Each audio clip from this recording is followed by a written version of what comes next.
Welcome to the Teamwork Monster Hunter podcast show. It's episode 76 and it's October 6, 2012.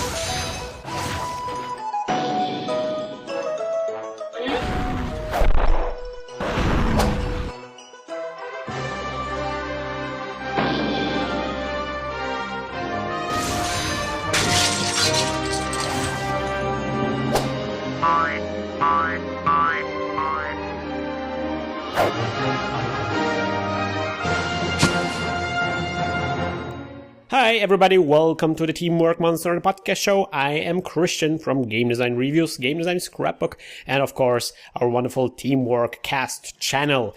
And with me today is just one of our regular crew, perhaps the person dearest to my heart, dare I say it? Whoa! It just came out right there on air. It is Putty, of course.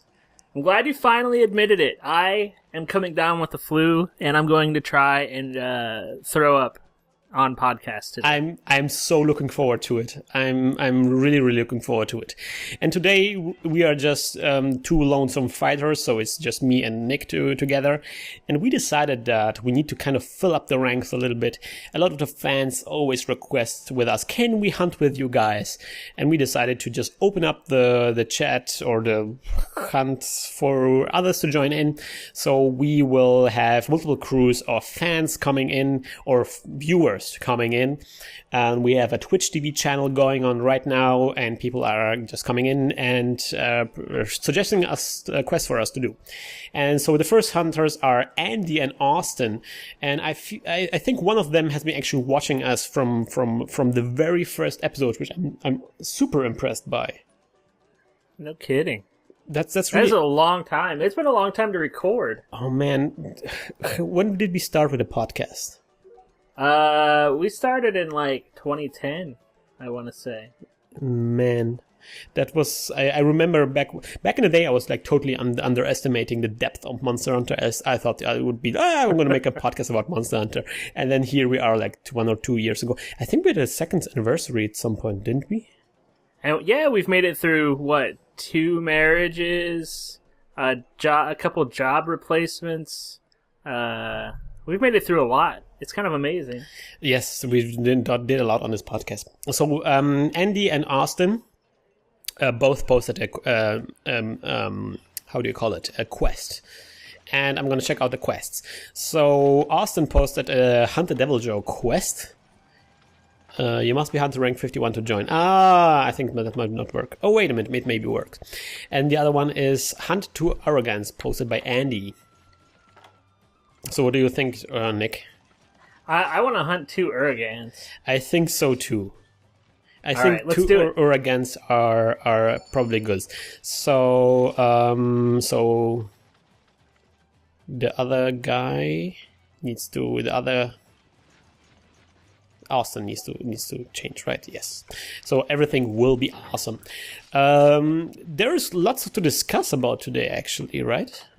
Yeah, so I've been thinking about how to select the people who come after this. Yes. And so what I think we're going to do, and we'll see how well it works, is we're going to go whoever has a username closest to the first letter of the monster we hunt, we'll select you 2. We'll select 2 of those. That's a super complicated thing, and I'm pretty sure it won't work at all. What? Oh, wait a minute. We need cool drinks. We don't have an Excella to remind us. See, I just carry him with me always. You're much smarter than I am. Yes, indeed. Oh man, will be exciting. So let's start. Oh no, when you're in standby, you can't chat anymore. I'm so high, bad. Hyperdeed. Hyperdeed. We begin. This is amazing. I'm excited. Maybe this is the right moment to point out that we indeed stream all our recordings live. So if you want to join us, we manage to keep a steady schedule on Saturday. What time is it where you are, Nick, on Saturday? It is 3:43 p.m. Central Standard Time. Where I live in Germany, it's 10 o'clock. Well, 10 o'clock 43 to be exactly. And in the evening. So that's actually the perfect time to play video games. So let's see. Oh, we've got 4 different weapons. We got a longsword, greatsword, lance, and a hammer. I am on a volcano. Maybe is that a hammer? Maybe I can harvest some stuff. No, I don't have any pickaxes. It's all rude anyway to harvest stuff when you're on quest with other people. So let us meet up. Where are the Ura guns? Do you know? They are. I found one already. Andy is here. Andy is like super bows. Look, he puts a trap. He puts a trap. Oh my gosh, Andy! Immediate trap. Andy knows the deal. I'm so glad that we have super competent hunters going on, because without Shepard and without an Excella, we are a little bit. Wow! Look at this explosion. This Uragan is a super dynamic one. Uh-oh. Oh! He's trying to break our trap. Can he break the trap? Is that something that is possible? No, they did away with it in this game. I'm kind of sad. Yeah. So, yeah. Broadcast. We should talk about. Actually, we can talk about that. What? We got a whole bunch of questions. From because I asked in the Facebook group on the Facebook event. Yes. What people thought that we should ask, or what people thought we should answer or talk about, or anything like that. Yes. And one of my favorite questions that came out of it comes from Mazarian, who I've been trying to get to go onto the podcast for the past few months, but he's been dodging me. He's dodging. He's maybe he didn't do enough training, and now he lost his stride. Well, I think that he's what you would call sick of Monster Hunter. Oh, don't. I'm calling you out, Mazarian. I'm calling you out. All right. So, what did Mazarian ask a question? Yes. If I get a chance to look, I will go and look at it. Oh man. I'm completely forgot how to use a lance. I must admit, people have to watch me play now, and it's probably not pretty. It's never pretty when I play. Our most popular comment on all of our podcasts is, "Christian, the way you play makes me hurt." I'm not playing that bad. I mean, sometimes I'm playing bad, but come on. Oh gosh, yes, maybe it's not supposed to be a competition anyway. Well, if the monster's dead, then you're doing your job. So, but that's not what the Mazarian asked, right? Yeah. Hold on, I'm trying to find the question itself. He says, "Why does Capcom knowingly allow an otherwise reasonably mechanically perfect game to have such huge discrepancies in weapon damage output? Is something like the hunting horn or the sword and shield in Freedom Unite meant to be hard mode, or is it a deliberate design choice?" So, as a designer, I thought that you would enjoy this question. See, I'm not really. I don't really have the details on what the difference in damage output is, so I'm not really sure. But I would say that there's a very good reason to make the hunting horn not really a powerful weapon, and that is it is a weapon that can boost the entire team. Like it has it has different spells, different sounds you can play on a horn, and those effects affect the entire team. So it's a supporting weapon, theoretically, right? Yeah. It's funny, like, purely support classes, like for the hunting horn and stuff like that, almost unheard of in American games. But they're very much the norm in, like, the game that I've probably played the most in my entire life is still Final Fantasy XI. Oh, yes. And that game has more, like, because I used to play Bard, and all Bard does is make the team better. It can't do anything on its own. It can't, if it gets attacked or whatever, it's not going to do anything, really. Well, theoretically, there is like in the tank DPS healer triangle, there is the healer is theoretically the supporting class, isn't he? Yeah, but healer's more about like defense. It's not a support class, you know. Like it's it's just like a defensive structure. So, like in America, we have a real problem with dichotomies. Like we only think one thing is either or, never and as well. Oh, okay. See. Maybe. That's you always bring it down to such a wonderful theoretical level. Whoa! He just ran me over. Oh, the other one's here. Yeah, he's there as well. So I'm not really, but the idea is generally that when if you have a supporting class like the hunting horn, then you actually want to discourage people to try to attack and instead to focus on the supporting ability. So I guess that's the reason behind making the hunting horn less powerful. And the idea is that you know that's a weapon that is much more useful if it is applied on a team. Like if you have just 2 people, the hunting horn is not quite as effective if you have 4 people. That's true.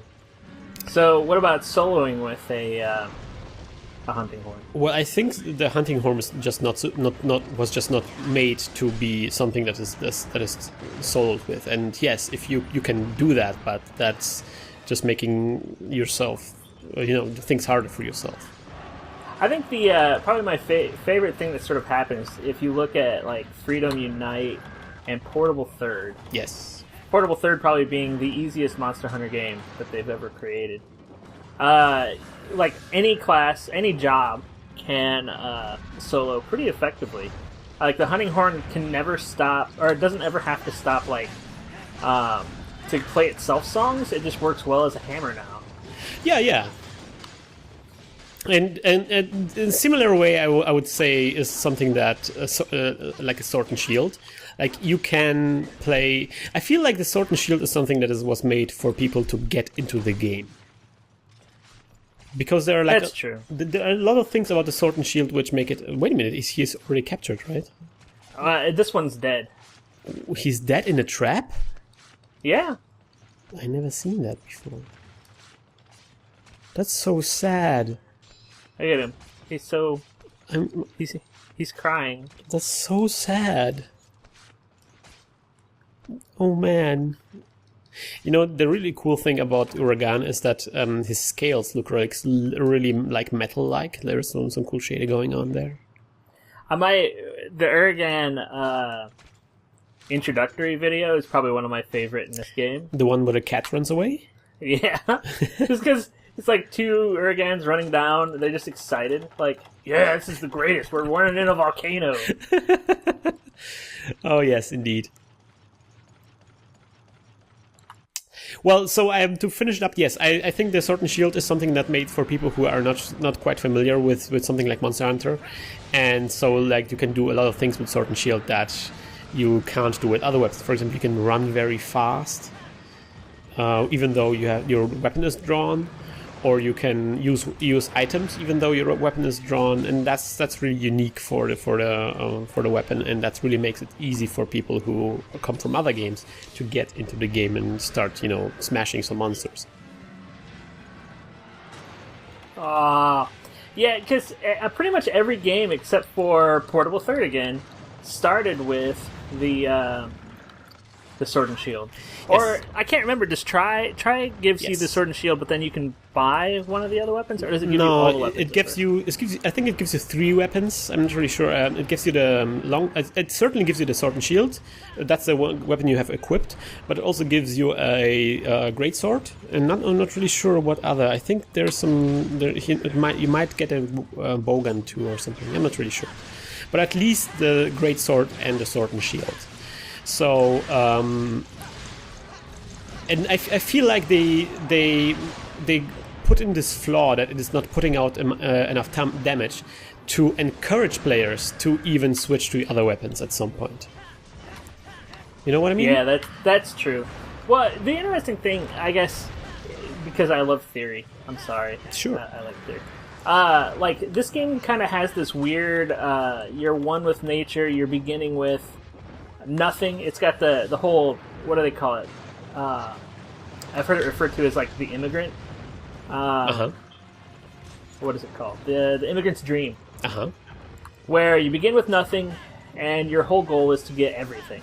Yes. And so, starting with the sword and shield, which is pretty much nothing, you start getting all sorts of utilities, you start, like, you go and get yourself a job, you start getting money,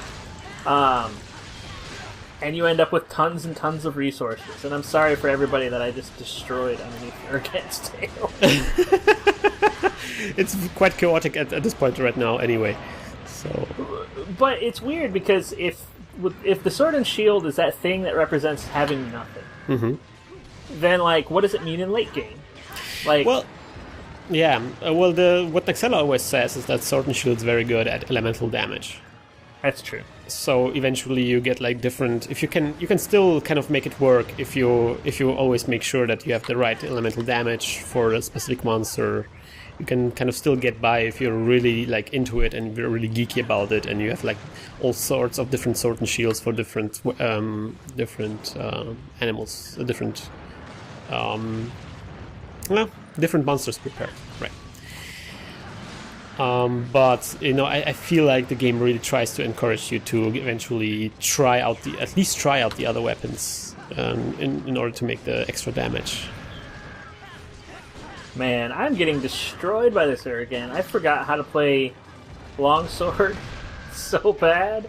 Oh well. I completely forgot how to use the sword, the lance as well. So I'm. Oh man! I blinded myself with the power of Jesus. Whoa! Suddenly, podcast getting religious. First religion, it made me blind to the world. Supplies! Supply! I don't know. I just thought. Supplies! You know, there is a movie that made that joke. Which one? I'm not really sure. Maybe like Lethal Weapon or something. I'm not sure. One of the comedies. Like they have a door where it says supplies, and they open it up, and there's like 3 Chinese men like supplies, and they start like kung fuing and killing everybody. That sounds like Big Trouble in Little China. Could be. So I think it was the last podcast. Somebody recommended an anime that is the console wars between Nintendo and Sega in a fantasy setting. And I've been trying to find a fan sub or a scanlation of it somewhere because I think it would be amazing to have on the podcast itself. So, all of you guys out there listening, do any of you have this anime? What's the name of the anime? I wish I could remember. It's like I'll have to look it up. Some kind of Japanese name? It's a very long name. Oh man.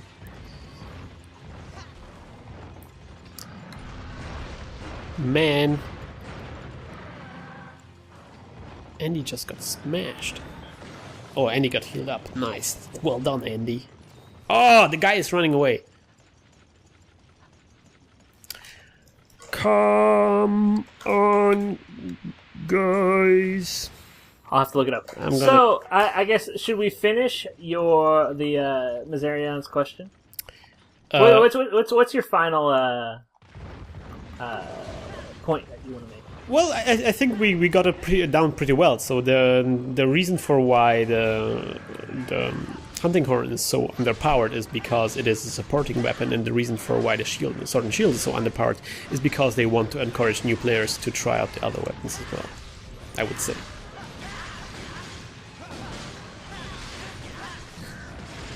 And it's kind of like there is like a so poetic justice with that, where it is like the starting weapon, the newbie weapon, and if you see it as the hard mode weapon, then it becomes like this pro weapon as well. Like, you know, if you're so good at this game that you can make the sword and shield work for all the monsters. I think it's so. This is why I think it's interesting that you are just using the sword and shield for everything. Oh yeah, in Freedom Unite, yes. I wanted to make a pure sword and shield playthrough, which was probably the worst idea ever. Probably. Let's capture this one.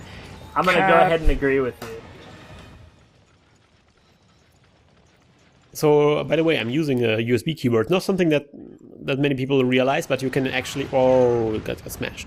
But you can actually use the certain USB keyboard on the Wii. You can just attach it, and you can start typing stuff. You know, the one thing I've never checked to see is if my... I'm trying to cut off his tail. I got it! Yeah! Yeah, like a mouse! Oh, man. You need to carve it. Noob carve! Noob carve! Uh-oh, I'm gonna pay the price. What's happening? Oh, I didn't get... You tried to noob carve and you failed. No, I didn't get punished for my noob carve at all. Ah, you're so boss. Yes! We did it!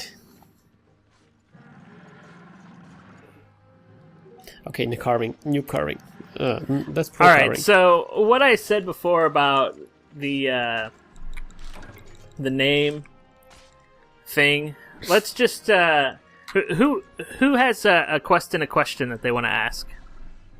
Oh, you mean from Austin and Andy?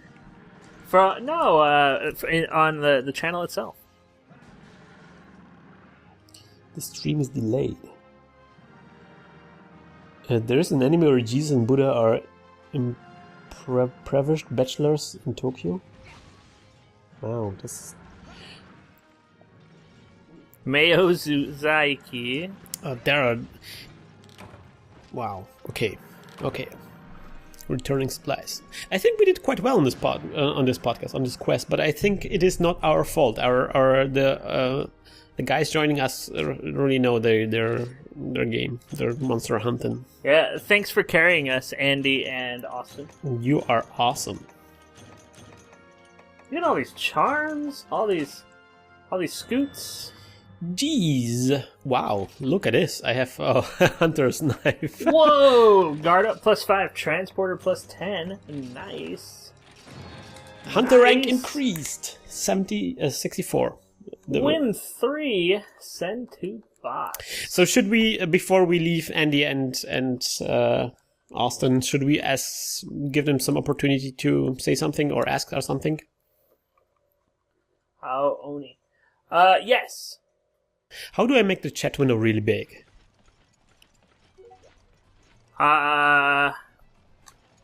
In Ultimate, what is your favorite?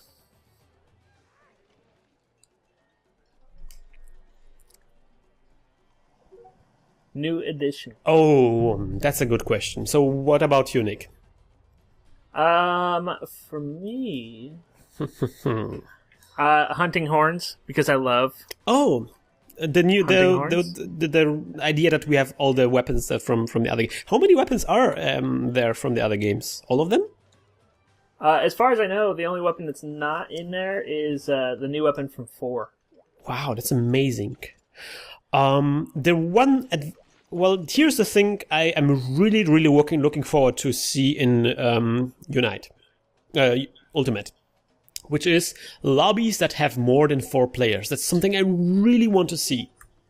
So in Try, they had larger rooms, right? Yes, and then it's not clear if the US version of Ultimate will actually have more than 4 players. We know that the Japanese version has more than 4 players, but we don't know if this will carry over to the US, because it didn't carry over to the US for the Wii version. But there are rumors that it is because of Wii Speak, which didn't work so well anyway. So there is a little bit of hope in there that Ultimate will actually support bigger lobbies, and I think that would be really great, because for example, we could have like bigger parties, bigger like have like audience maybe even while we're doing our podcast, and I think that would be really great, like in-game audience. So Plesioth's one of those monsters that everybody loves to hate. I'm really looking forward to fighting him underwater, mostly because I hate underwater battles, so they had to have at least paid a little bit more attention to it than they did in Try. Plesioth, the addition to Plesioth? Yeah, Plesioth is going to be in Try Ultimate. Yes, that's really cool, because he's like a underwater monster, and I really want to see him like with the underwater mechanics, because that's a cool idea. Yeah, I'm excited to remake the swimmer armor so that I can fight swimming guys. Which was totally useless, wasn't it? You would think it would be useless, but it's probably one of my most used armor sets, because everybody wanted to fight Laggy for forever. All right, so let's ask what Austin wants to know. What about Austin? Well, I can't make a question mark. Question mark. It's really difficult to write with a German keyboard. I'm gonna blame it on the keyboard. So we got stop cake. Oh, stop Stopaki. Some really wicked. How do you formeat? Oh, that's a good question. So how did we formeat, Patty? How did what? How did we meet, Patty? Is it possible that it was because Simon Ferrari?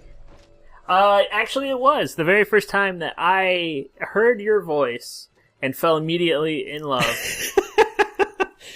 was in a party where you and Simon played through Gears of War. Did you play through Gears of War 1 and 2?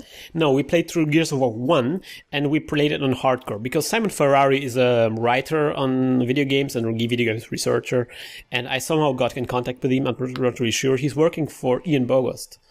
Yeah. Or he was working for Ian Bogost at the time, and Ian Bogost is like this big game researcher guru. He's a PhD student in Bogo's program. He's I think he's on his 3rd year. Mm-hmm. So this research student his name is Simon Flax Ferrari, isn't it? I can't remember. I'm pretty sure it's Simon Flax Ferrari, which is like this mind-boggling name. And this guy, he really likes to play games on really hardcore mode, and for some reason he got into this idea that I'm actually a good player. And I'm maybe not the best player in the world, but I'm really like dedicated to playing games like all the way through and on hard mode and stuff like that. So we got together and we started to play Gears of War 1 on hardcore mode, like the biggest, highest difficulty. And at some point we were playing this and we were dying all the time, or I was dying all the time. And Nick came in and said, "What's up?" Is that right? That sounds about right. And we were chatting a little bit, and then afterwards, I got Monster Hunter, and I got Nick somehow in my Twitter stream or something, and then we started. At some point I started to say, well, maybe we're gonna start. I'm gonna start a podcast on Monster Hunter, because I'm playing this game so much, and it makes sense for me to kind of document this somehow, because I like to document the kind of experiences I have with my games, kind of hold on to all the experiences I have with my games so I can review it later. And so I approached Shepard, because his videos actually helped me a lot in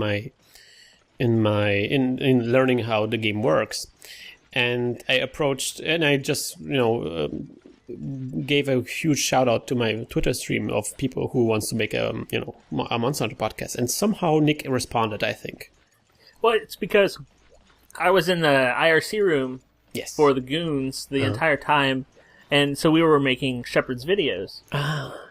And so I said, "Shepard, you should get together with Christian. He wants to do a podcast." And he said, "Okay, that's cool." And then you guys started talking, and somehow I just kind of tagged along. Yes, and then later on we were, if you guys watched the first or listened to the first audio episodes, we were 3 at the beginning, and then at some point we bring other people in, and somehow Naxala seems to work well with us. He's very knowledgeable about the game, so... So Naxala is our expert. Shepard is kind of the in-between, casual and expert. You're our Dale Cooper, and... I guess I'm somewhere in there. Delicious coffee. So Diane. So I'm watching MythBusters a lot. So you are so Shepard and Nick are like the Heineman and the other guy. So that like the pros, and we are like the. I think I'm Carrie Byron, I would say. And then maybe you are Tori. I have never seen MythBusters, actually. Oh man, you have to watch. This is a great show. Oh, even Obama likes it. Wow, even Obama likes it. Okay, I'll have to watch it. All right, so guys, I hope this was this answered your questions. You are the Smexus beast, buddy. Advice giving old sage. I am old. I don't know if I'm advice giving. We heart you. Oh gosh, heart you. So I'm gonna go get a drink of water quick. Who is it? Is it? I want to say Stop Cake because that name's awesome. And Mushu Guy 1 are the ones that are coming in here next. Okay. So hopefully you all respect the authority that I have as the United States government. So which one? Which are the two who come in? Stop Cake. I put it in the Skype chat. All right. So Austin and Andy, thank you very much for playing with us. It was an honor to play with you two. And hopefully we can repeat this on some other locations so we can have you guys on board as well. Everybody give a big hand to Austin and Andy. Woo!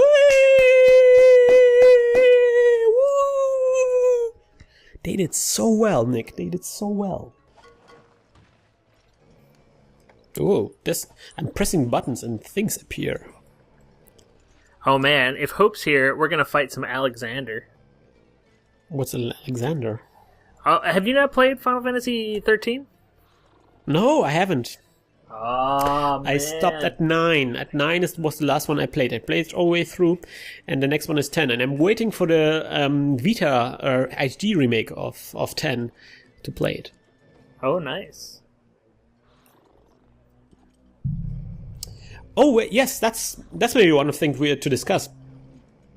Oh yes, he's Shoe Guy. Who Shoe Guy? That's the one we wanted to have, right? Yes, yeah. Hope left the city. Hope has left. Hope has entered the city. Oh, Hope is having troubles to enter the city. Is Hope the other guy? I hope so. Hey, people, you gotta listen. Makes me sad. I hate policing, But you're doing so well. My method of policing is, have you committed an infraction? Alright, banned. You have like Demolition Man policy. Yeah. Have you told everybody about the 3 shells? The 3 shot. You know what? I don't have to because Stallone did. Patty, are you actually not using a USB keyboard? I don't have a USB keyboard at all. I just don't have a Twitch account? Your Twitch account, probably. Oh. Well, you can still see this. Just create one. Hope. If you can watch this, just create a Twitch account and get in the chat. That's so complicated. Even I did it, and that means a lot. Is that the guy we were looking for? Yes. Yes. We did it. You guys, and I must say, because it breaks my heart to send somebody away, but we did it because Hope was gentleman. Right? Yes. Hope was a cool guy. He went in, he won the lottery, and he just gave away his ticket because he understood that it was not his ticket. He's the guy that gives back the wallet filled with $1 billion. Exactly what I'm saying. He's doing the right thing. So, Paddy, I wanted to say about Vida, right? Vita, I don't have a Vita yet. I guess I should buy one, huh? Yes, but there are some interesting games that came out recently on the Vita. I know people like the, what is it, Gravity Rush? Yes, that's an amazing one. I'm really in love with Gravity Rush, and everybody who has a Vita should be playing. It is actually one of the games to buy a Vita for. I'm also very intrigued about the prospect of Persona 4 Golden coming out. That's something I never got into the Persona series. But I have never either. I've tried to read. Read? Or I've tried to get into it. I'm Yeah. sorry. I was reading the chat, and they were talking about reading. It's so complicated because we have 3 chats going on at the same time. I've never been able to get into it. I've tried. There's a guy mowing his lawn. I hope you guys enjoy. Yes. The sound of domesticity and the suburbs. Smells like Teen Spirit. So, yes, I haven't gotten into the series as well, but there are some really good PlayStation Portable versions, and you can play them on Vita as well. But they're gonna bring out some special version on the Vita, which is like HD remixed, and it has some special details that the PSP version didn't have. So that's something I'm looking forward to it. There is also some other game. Yes, there is the sequel, I think, to 999. Have you heard about this? Oh, there's a sequel to that game? Yes. Have you played it? No, I was actually going to get it on the Game Boy, but I just haven't gotten around to it yet because I'm really bad with handheld games. I don't want people seeing me play video games. So it was on Game Boy? The game? So I hide. Wasn't it some kind of puzzle game? It's on 999, yeah. It's like people are caught in like the first-person puzzle game, like escape the room kind of situation with different people being captured somewhere, and you have to get out there. Yeah. Yeah. So there was recently a demo release. It is called like something like Virtuous Last something, Virtuous Last Reward or something like that, and it is being released on the Vita. And I played a demo, and it is a cool game. I was a little bit concerned about the costumes of some of the female characters. Yeah, the Moe culture is it can be a little rough. There was one girl who had a necklace, and that served as a bra. Nice. And let me tell you, a necklace is not a bra. Really? No, I'm actually. If you have a girlfriend, you kind of deal with that kind of topic of what a bra is for, and I'm pretty sure that a necklace is not fulfilling all the functions of what a bra is supposed to fulfill. Anime! Even if the necklace is so huge that it's covering out the breasts, I feel like there are some other functions of the bra that need to be fulfilled in order to feel comfortable. Lift and separate. Indeed. So let us begin with the quest. So, we have to tell the guys. Guys, post a quest whatever body. I always. Wow, they both picked the same quest. That's amazing. We don't even have to choose. You know what? I'm gonna go get on another set. Hunt and Lagia Cruise. And a Gobble. Wow, that's going to be some swimming. What a nice guy. Look, Hope registered for Twitch. You make me proud, Hope. You give me hope for humanity. I think we should invite Hope as the next guy, because Hope is just such an awesome guy. So, Narga asked a question that I think is very important for us to answer. Yes. So, the question is, what nationality is each monster? Ho ho ho ho. Should we go through every monster? I think that's a lot. How about Gobble and Lagiacrus? That's already a good question. All right, so is it... Well, theoretically, they're all Japanese, right? Lovewin... Is that how you say it, Lovewin? It's a Vietnamese name, right? My Albrosol is Kuropeco's Brazilian. That's a good point. I think that he's right. Kuropeco is definitely like from the southern regions. Right? I would agree, yes. And Brazilian is actually pretty good. Because no, he's like the carnival and stuff like that. That's something Kuropeco would feel very comfortable at the carnival, I feel. So I'm feeling Gobble might be Russian. Oh man, I've made Gobble angry. He's in my zone.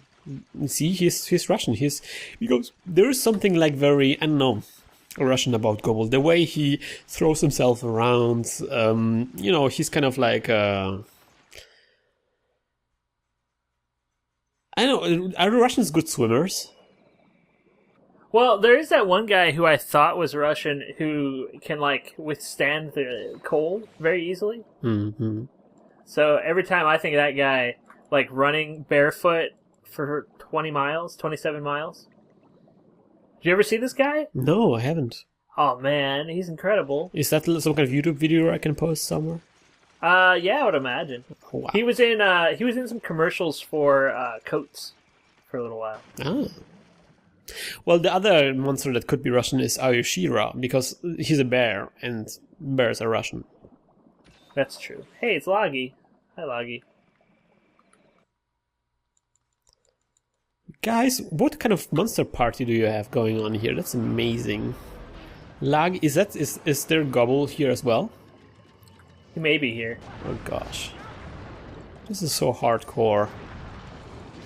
I hope the two hunters we have invited here, Filch and how do you pronounce that other name? Stopake. Stopake. Stopake. Stopake. I like stop cake because like this is a cake where you need it to stop. Stop the cake. Can't stop it. It's like stop cake is like rock and roll. You can't stop the cake. And you can't stop rock and roll, you know. Oh gosh, I pressed the wrong button. Oh, I got hit. I forgot that you with the lance you always dodge backwards. Unless you just made it. I'm sorry. I stole all of Stopaki's hockey. Stopaki? He's from Pakistan? No, yes. And so what monster is from India and Pakistan? I'm gonna guess Irakusu, but I guess if we're stuck with tri-animals, maybe not. Who's Irakusu again? The rabbit. Oh man, yeah, that could be. How about the one who spins around, the one with the counterweight on his tail? Haparaboka? Oh, yeah. Dobo. He kind of, I don't know, he reminds me of Indian food for some reason. Dobo reminds you of Indian food? Yeah, man. That's amazing. I always kind of have to think about what's called, like lamb vindaloo when I see him. Maybe I ate lamb vindaloo when I fought against him or something like that. For some reason, it's crazy. I don't know. So what about Lagiacrus here? What kind of nationality does he have? Could he be an American? I mean, he does kind of throw himself blindly at walls.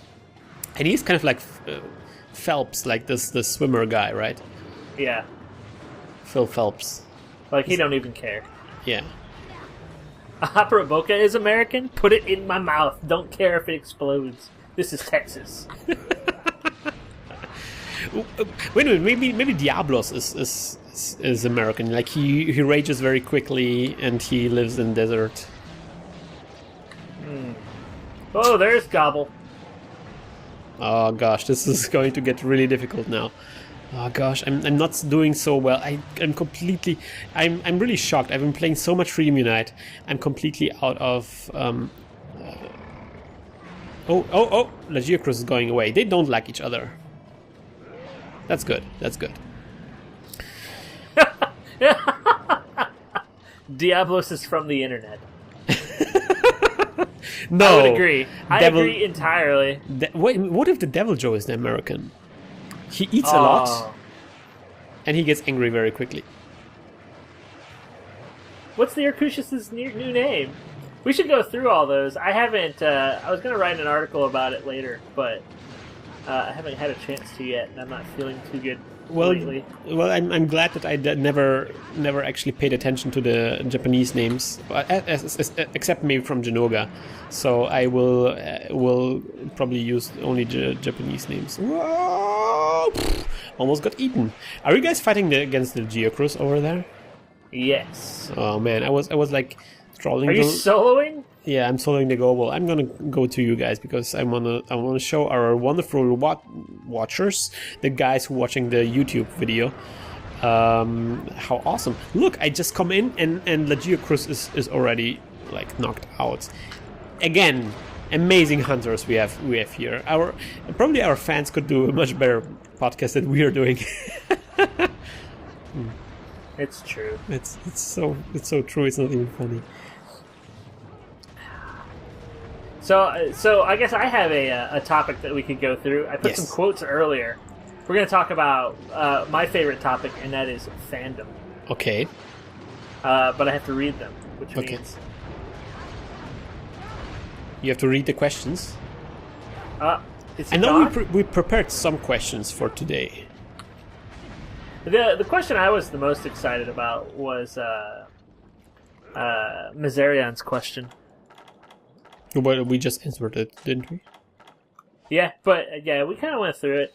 I wish that, like, Noxella is our math guy, so he knows all of the math for these things. Yeah, I know. Well, I don't have the details about the math of the Sword and Shield. But and there's one thing also we should think about, because people say like Capcom this, Capcom that. You have to keep in mind that Capcom is a huge company, right? So the people who developed the Monster Hunter franchise are, just one team within Capcom. They're just not necessarily stand for. I always kind of feel very. I always feel there are like warning lights in my head going up when people say, this company should do this, and the company they're referring to is actually a publisher. Yeah, oh yeah. The difference between a dev and a publisher is one of the hardest things, I think, for people to understand. And it's not, Capcom is not making things better by being a publisher and a game producer as well, because a lot of companies produce games. No, Stopaki! What, did he die? Yeah. Oh gosh, but that was super vicious because Gobel came out from behind. I saw it. So I'm trying to find this in our chat, because I pasted them all there, yes. Yes, I have them all here. Which one do you say? Do you mean? Huh? Well, actually, there's one thing that I want to find, which is the Eurogamer interviewed. Who's the head designer on Monster Hunter? The guy on the videos always. Yeah. Mm-hmm. I have no idea. They asked him straight up, why doesn't the 3DS version have online multiplayer? Mm-hmm. And so what he said was... Oh, guys! We have to be really careful right now. We don't want to fail this quest. Dang. Oh gosh, oh gosh, oh gosh. Our wonderful listeners they died already, and we are the final line of defense. I'm gonna get out of this, because this is a death zone. This became the death zone. Where is, You guys are still in there. Get out of there. Oh gosh, the goblin followed me. Oh gosh, this is so terrifying. I'm not gonna end up like Shepard. Lutroth is an Eskimo. What? Wait a minute, you don't say Eskimo, you say... Inuit. Eskimo is an offensive. Well, no, it's Inuit that's offensive, actually. Really? Yeah, Inuit just means like dog or something like that. But Eskimo means like meat eater. Yeah. Oh man. They're actually both offensive, but like the people who live in the north, in the very north. I mean, to be honest, those people are probably the most badass people on the planet. Like they could just move to like Hawaii or something. No, get him. But no, they say we're gonna live on ice and we're gonna kill whales to sustain ourselves. No. He's limping. I know he's limping. I was trying to capture him. Never mind. I'm gonna carve the. Who is the Irish monster? He must be green, right?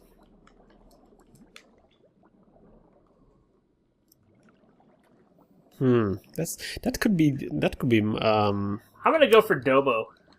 Well, Dobo wasn't Dobo already. Oh, wait a minute. Irish green. Well, that could be Devil Joe, But Devil Joe is eating. That's not an Irish thing. Are Irish people eating a lot? I guess everybody's eating, but that's so difficult. So, is somebody gonna put down a trap? I'm gonna say one thing. The Mellings are Polish. The what are? The Mellings, the cats who steal everything. Oh man! And I can say this because I'm from Poland. When I was a kid, I had a super sweet BMX bike. It had yellow wheels and like red like things on the handlebars to protect myself from getting hit on the handlebars. The BMX bikes kind of things they have. And it got stolen while I was in a bookshop. I never. That was one of the most traumatic things from my childhood. Like such a cool BMX bike. They're saying Shakalaka are Irish. Oh yes, Shakalaka King is Irish. Because they're so feisty, They just want to ruin your day, right? You go in there and they just run towards you, swinging their sword. Like they're super feisty. Where is He went to 4. That was where I saw him the last time.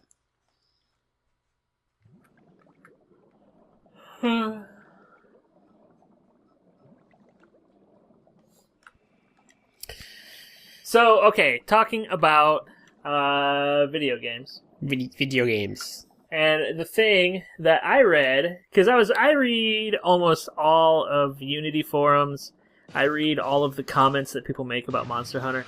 It fascinates me because it's really it's like punching myself in the face over and over and over again. Yes. The gamers tend to be very, very aggressive and don't realize how they are offending people. Is that what you're referring to? Yeah, it's kind of what I'm referring to. But the thing that I think is important to talk about, at least with Tri Ultimate coming out, is people keep saying it's just Tri ported over to a better console. The graphics are completely the same. It just looks cleaner. Can get the same results on my PC. How about putting a little work into it? See, we had some screenshots which actually showed quite well how the new game will look like. And I felt, that was for me like this wow effect. Because I also thought it would be just like a Wii game, just upscaled. But what the screenshots clearly show is the amount of texture detail you get on the Wii U. Oh no! Because Nick, I feel like, oh no, I feel you posted like this the screenshot where you're not really sure if it was a golden Raytheon. Yes. And I thought that was the screenshot that really. The other one was with Rathalos, I feel, where you can see like the individual scales of Rathalos. Yeah. And I also this is complete aside, but I owe Iceman Noob a beer at some point in his life. Why? For posting the English version of all those screenshots, and also the ones that came from the Unity boards. Yeah, there were like two sources for the new screenshots of the Wii U version. what I do is I go to the Capcom press site and I just grab whatever assets they've uploaded. Yeah. And so, yeah. So I guess you recently ported your game, or made a commercial version of your game, I guess. Yes. So you've essentially done what Capcom has to do, maybe on a smaller scale. Why don't you? Can you talk about it? Yeah. So the thing is that you usually create like the assets, like textures, in a much higher resolution than they actually end up on the disk. Because you usually, if you're a smart guy, I'm not a smart guy, so I didn't do that. But if you're a smart guy, you usually create them in higher resolution. So there is always a little bit of a leeway. You can always later on create like a higher resolution version if you have the capabilities. So I feel like this might be the thing that we see here with the Wii U version, where they went back to the source material and created like were able to generate higher resolution versions of what you see on the Wii U. And then that's certainly what you see for the monsters. The monsters have really, really high resolution textures for every part of their body, and that really looks really amazing. I'm not really sure if they have really higher amount of polygons. It doesn't seem that way. The environments, I'm not really sure about them either, because they seem high resolution as well, but there were some screenshots where you could see that the ground textures were still quite blurry. But you could see that it is a different game. That it is a better looking game than what you saw on the Wii. But even then, we know that the Ultimate version will have so much more content than the Wii version, the Tri version had. So saying that it is the same game is just unfair. Plus, I'm really looking forward to like having again bigger lobbies and easier maybe some more solid connectivity system and stuff like that. See, this is the thing that's always bothered me about the relationship between, like, if you read the interview that's on Eurogamer, and I guess we can put a link into it. It's really fascinating to see because they said, well, what we had done is we were developing Tri for the 3DS because we had no idea if it would work. And so when it started to work and we realized how easy it would be, we decided to port it on there. And the reason it doesn't have online stuff is because Capcom's developers don't really know how to get the 3DS to communicate properly on the internet. And so this is why 4 is having it online, because it's not a game that they have completely redesigned. They're just making it cleaner and look nicer and adding a whole bunch of stuff to it. Oh yeah, it seems like the thing is that's more complicated about it, but it seems like generally like online multiplayer is not such an important thing for Japanese developers. Yes. So they are usually less experienced in those things, and it seems like Cap, and it seems like the 3G version was kind of like they dipped into those waters. They tried to make for the first time to make it work online. They tried. Or at least maybe, I guess, Tri was the first time they tried. And so they slowly easing them into this world of online, which, it brings a whole lot of difficulties, which you don't have if you have local multiplayer. The thing that I want to know is, does Capcom suffer the same sort of fandom problems in Japan as they do in America? You mean that people are want the series to go in a certain way? Well, that they just scream and yell and yell and yell and yell. I think it may be that Japanese people are generally much more polite about this. But guys, I'm totally lost. I'm in a very different area right now. Don't cap him yet.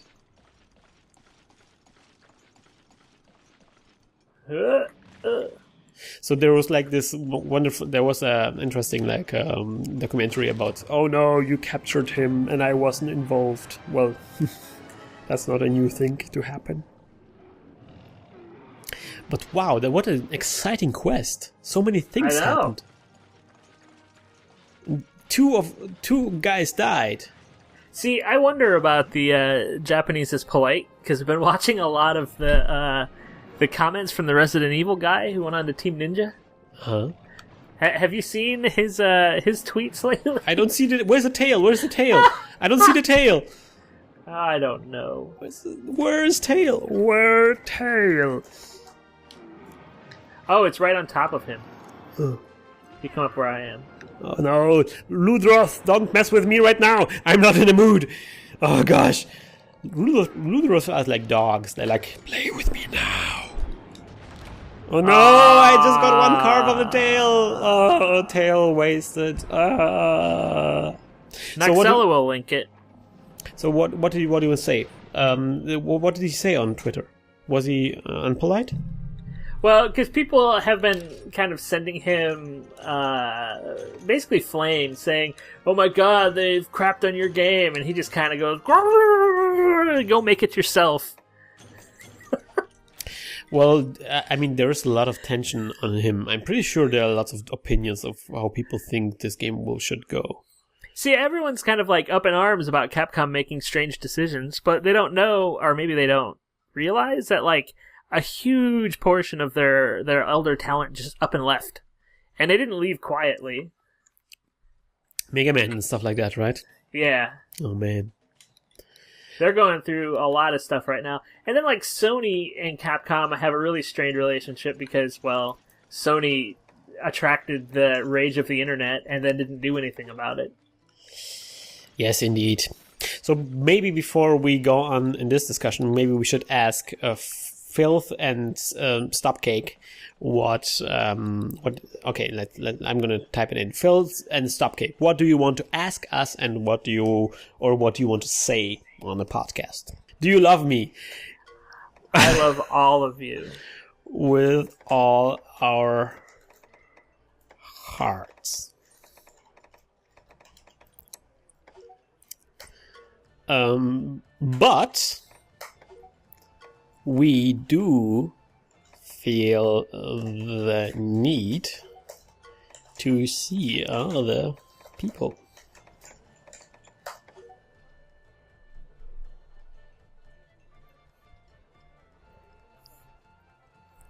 If you can have any monster as a what? As a pet. He's going to ask us about the pet question. Nick, are you still there? I'm still here. As a pet, indeed. I think we already had this question. I think it was in a podcast where we had the tiny Kuropeko. Remember the tiny Kuropeko, Nick? I want a tiny Cuckoo. Oh, of course you do, because you're such a Lakapku lover. But I want a tiny Kuropeko because I'm a Kuropeko lover, see? But wait a minute, what other pet?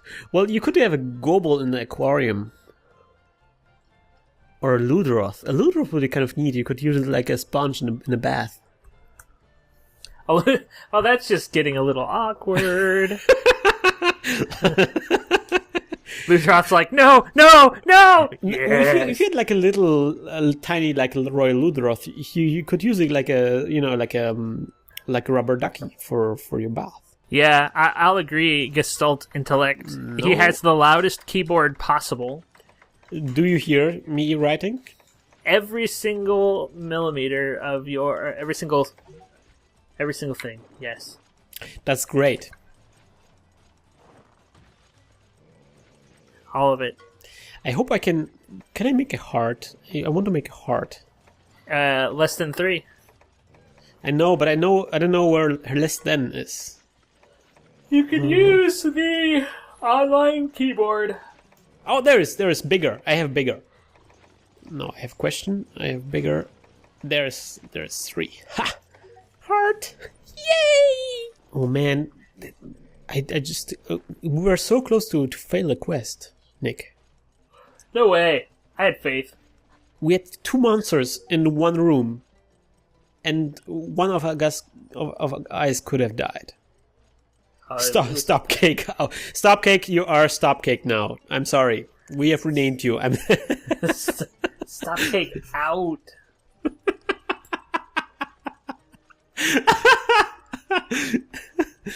Oh man, I'm gonna call my dog like this when I have a dog. Stop cake.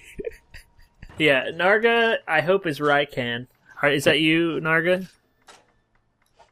Narga is the always absent administrator of the Minecraft server, just like me. Oh, wow, Narga is awesome. Because to be honest, we are so busy. I mean, I'm half of my weekend spending editing the podcast, so I have no time whatsoever to administer everything. And Nick is actually spending quite a lot of time investing in like the Minecraft podcast and stuff, my Minecraft server, and filtering out all the Facebook posts and stuff like that. And Nick, with you, I'm really surprised because not surprised, but I'm really impressed because you can actually really tell that you are able to use all your experience from your online games. Like you really know how to cut like through the BS and how to decide like on them, because for some things that people do on our different channels, wouldn't do what to do wouldn't know what to do. Well, as we get closer to 3 Ultimate coming out, I hope that we can get socialdistance.com active again. Oh yes, that's we have plans for this, and I have great plans for this as well. So it's hopefully when my game development stuff gets a little bit more under control, then I can maybe invest a week or two to get really spiffy and get some really cool stuff going on.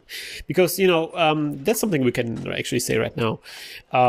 We really want teamwork and generally the Monster Hunter community around our podcast and generally the Monster community in general to be really, really friendly when the new people who play the new games come in. Because we really want to be this open, warm-hearted community of experienced hunters who really support the newcomers. There's going to be a ton of people coming into Monster Hunter who are new to this game, who have no idea how this works, who maybe heard about it, but are not really sure if this is something that they want to get into. And we want, we want them to find a community of people who are very supportive, who are there to help them out, who help them out with the quests, who give them tips on how to improve, who are not bragging or are not abusing anybody or are not like selfish or stuff like that, who are really like supportive of this being a very tough game to get good at. Right? Correct. So Joe and Narga, it can be whatever HR quest you like. Yes, indeed. You post some wonderful 2 quests. You guys are awesome already. You won our hearts. Any quest. Anytime I see a post that resembles something like that would exist on GameFAQs, I delete it immediately. And usually I ban those people. On GameFAQs? Yeah, I want, especially like the teamwork community, I don't want it to be like, I have to be the very best. The very best. I don't want to... I want to... This is not the efficient way to do things. I want to eat lightning and crap thunder. And it's... don't want that. It's just... It's antithetical to the things that we stand for, I think. Yes, and there's a quest post. My words. There's a quest posted. Deep 6 Devil Joe. People really want us to do Devil Joe on this podcast. I've never fought a Devil Joe with a sword and shield. You have a sword and shield? Yeah. Oh. What kind of sword and shield do you have? I have a paralyzed one. Oh, I love paralyzed sword and shields. They are the best. Sadly, in Freedom Unite, it's very difficult to get a paralyzed sword and shield in high rank and G rank. Like in low rank, there is a pretty good one, but in the other ones, it's like, we've got Into the Ryan Fire? posted something. Oh man, 2 Devil Joe quests. Which one is this? The Sandy Plains or the Volcano? Man, you guys are rude. Let's make Sunday plans because I already did the volcano on this podcast. Okay. Deep Six Devil Joe. So, the one thing I'm sort of excited about is Kadawari wants to finish his guide to Monster Hunter. Yes. Which I'm excited about. Yes. The one thing I'm sort of not excited about is, like, they want to sell it, which I understand. What? You know. Huh. But it's an interesting kind of model. They want to sell it, and then in addition to the PDF that you get, you also get a black and white PDF that you can send to a friend. Black and white? Yeah. So I don't know if they're going to do like a Kickstarter to try and get print costs covered. Oh, he wants to make like a physical PDF, like a physical. See, I'm not sure. Got like, it. I just kind of briefly talked to him about it. I need to find out more about it. Well, we want to make some video content for new arrivals, for the new people, about some topics as well. We are going to experiment with some ideas. Let's see how this will work out. But we definitely want to, the newcomers to Monster Hunter to arrive at a fully functional system of, a fully functional community of people really being there for them and helping them out. Uh-oh. Have we had a communication error? No. Oh, good, we haven't. Yeah. Hey, I'm with Joe. Joe is wow, what a kind of... I'm not really recognizing Joe's armor. I forgot to eat. Uh-oh, I might have forgotten a cool drink / hot drink. The hot drink isn't as big of a deal as the cool. I know, I have steaks, I think. Oh, there's Devil Joe. I think that Black and White Pokemon 2, or Pokemon Black and White 2, I think I'm going to try and get into a Pokemon game. You had never played a Pokemon game? No, like, I kind of watch from afar. I enjoy seeing, like, the math behind Pokemon, because I find it fascinating. Because, like, it's the most well-designed sort of thing that I've seen in forever. In Pokemon? Yeah. I mean, this is like a purposefully designed product to get people to purchase all of it, and people have just embraced it. Yeah. Like, get all of them. So, like, sales are higher now than they were when they were a fad. So I find it fascinating. Hey, really? To watch. Really? That's the case? Yeah. Oh. What I'm also interested in, I don't know, stuff like Magic the Gathering, stuff like that, because people are like raging all the time about DLC or like free-to-play games where they force you to buy things in order to continue playing, and you kind of already had that with Magic the Gathering, and people were kind of pretty okay with that. So, yeah, it's and I mean that's the game that really got people going, like, oh, I want to buy all of the cards and make the best. Not even that. I mean, you like with Magic the Gathering, got really crazy stuff like Booster Draft, where you have the tournament where you buy the cards on the tournament and you play with the cards you bought. And it was like this. Yeah, it's kind of like a tournament, but the tournament also involves purchasing this product, which is like a super commercial thing if you think about it. But for a person playing this game, it was a very reasonable choice. And booster draft tournaments were the best in Magic. It was such a great challenge of skill. And it's amazing, like, that game is still around. If you look on Twitch TV, every weekend they have Magic tournaments now. And also the Xbox, well, the downloadable games of Magic are really good, I thought. My favorite of the Richard Garfield designed games, Fantasy Flight, actually released another edition of it, which I was super excited about. It's Netrunner. They also, I think, Richard Garfield also, posted some game on Kickstarter recently, didn't he? It wouldn't surprise me. I mean, he's a guy that loves to create mathematically. Like, he doesn't really think beyond that. So that's why, like, Garfield and, who was his partner? Why can't I remember his partner? Wow, Devil Joe is really mad. Yeah. And he's not even red right now. I'm trying to abstain from any, like, biological comparisons to to Devil Joe's Madness mode because I heard that when I made the joke on My Fair Hunter, Kotowari lost a listener. That's sad. That's super sad. I think somebody said similar things about our show as well.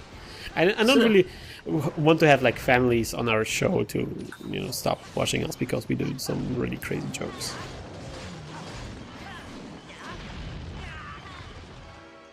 Uh-oh. Whoa, Joe is mad. He's so mad. He's so mad. Oh, he fell in. Oh, explosion. Good job, guys. I went for the barrel. Hopefully I can get him. Oh, he's getting out. He's getting out. Teamwork. Sorry. Oh, that was hurtful. Okay, I'm gonna get behind the pillar. I'm gonna... Oh, somebody healed me. Nice. This is like super teamwork right now. I'm gonna drink some energy drinks like in real life. Do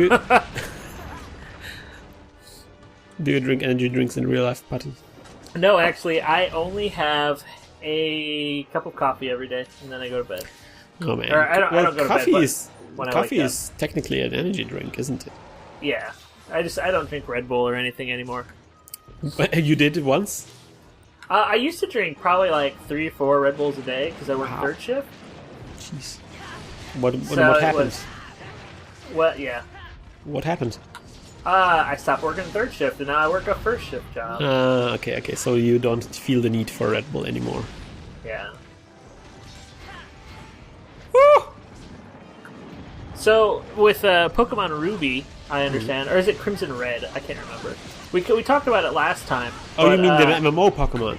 Yeah, they've recently, and I guess it works really well. I've been kind of impressed with the. Yeah, but one thing you should realize is that Pokemon MMO is apparently like a remake of Pokemon on PC. Well, it's Pokemon Ruby or Pokemon Crimson. Yeah, well, Generation 3 Pokemon. The way I understand is they took all the assets from the game and just recreated it on PC. It's not something that you play on your Game Boy. Yeah, it's for PC only. That's Fire Red? Oh, okay. Oh, Fire Red and Emerald. Emerald, I tried to get into Emerald Green. Was that the one? I could not. It doesn't give me the... I guess at the time I was very into getting what I wanted immediately. Uh-huh. So Pokemon is like, I have to work for all this? What's this shiny freaking thing? I don't understand. Yeah, there's a lot of stuff you can do in Pokemon. I think the one game I played the original Pokemon, Red and Blue and Yellow, and I actually have a save game going on since all that, and because I played it like back in the days when in high school, and I still have a save game going on with that. And I recently transferred everything because I was playing blue version, and I transferred all the Pokemon from my blue version to a red version so I can get all the 151. Nice. And that was one of the things I really wanted to do once, but I haven't gotten the time to do it because I'm missing like one of the. I did like a horrible mistake, and I got the wrong fossil Pokemon. There's like 2 fossil Pokemon you can get, and I got the wrong one. I got the same fossil Pokemon twice. So Summer of 2nd grade, amazing. 2nd grade, what?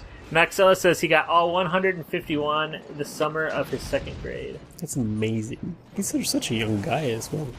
Whoa! Oh gosh, Devil Joe. Uh-oh, he's mad.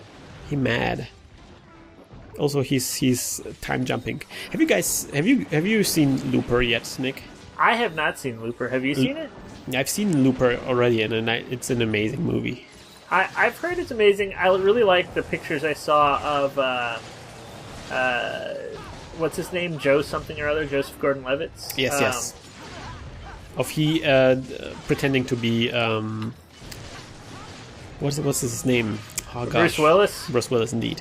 And there's some really good scenes. There's like one scene, if you watch the movie, like the scene when he's talking to a mafia boss for the first time it's amazing. It's like his facial expressions are exactly the Bruce Willis facial expressions.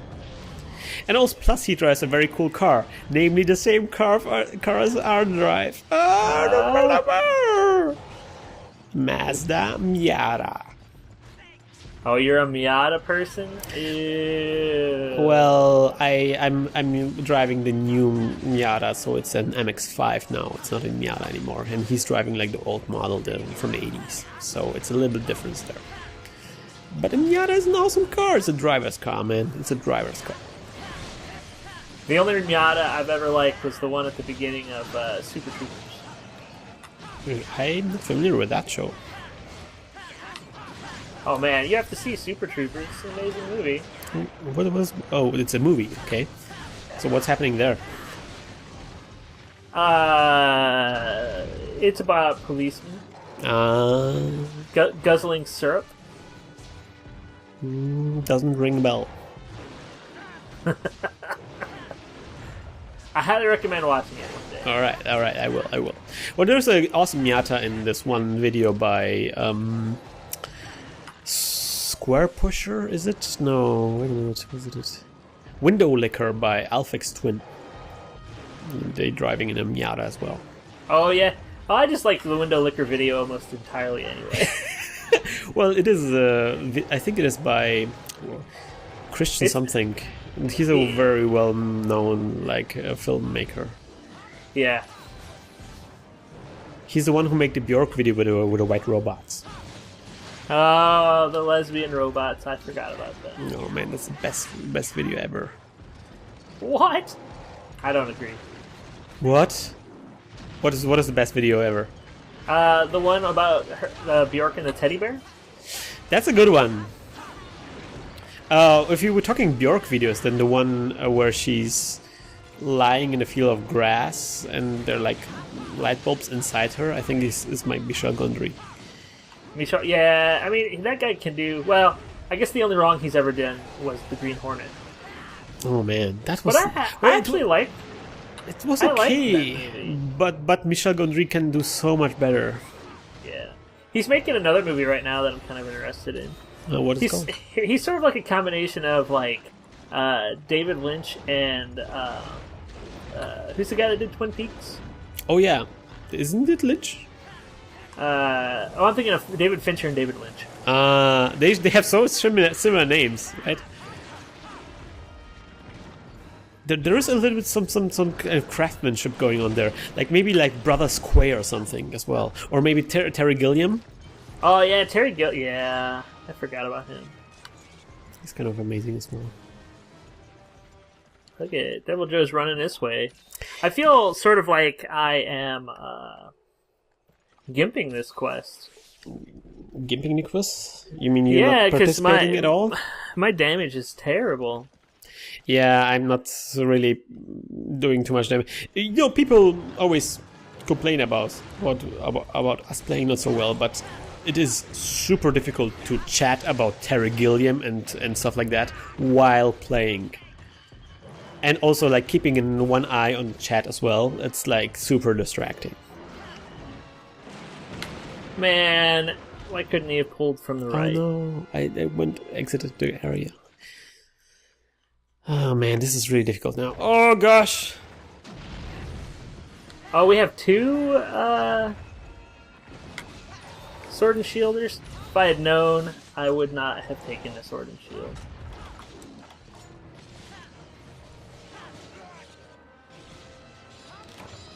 Gonna sharpen my lance and then do the thing. Wait a minute, can I? Oh, no! I don't want to sharpen my lance again. Well, sharpen the lance. Don't mind me. Double sharp. Double sharp. It's super sharp right now. Man, I kind of, every time I sharpen the lance, I kind of want a kebab.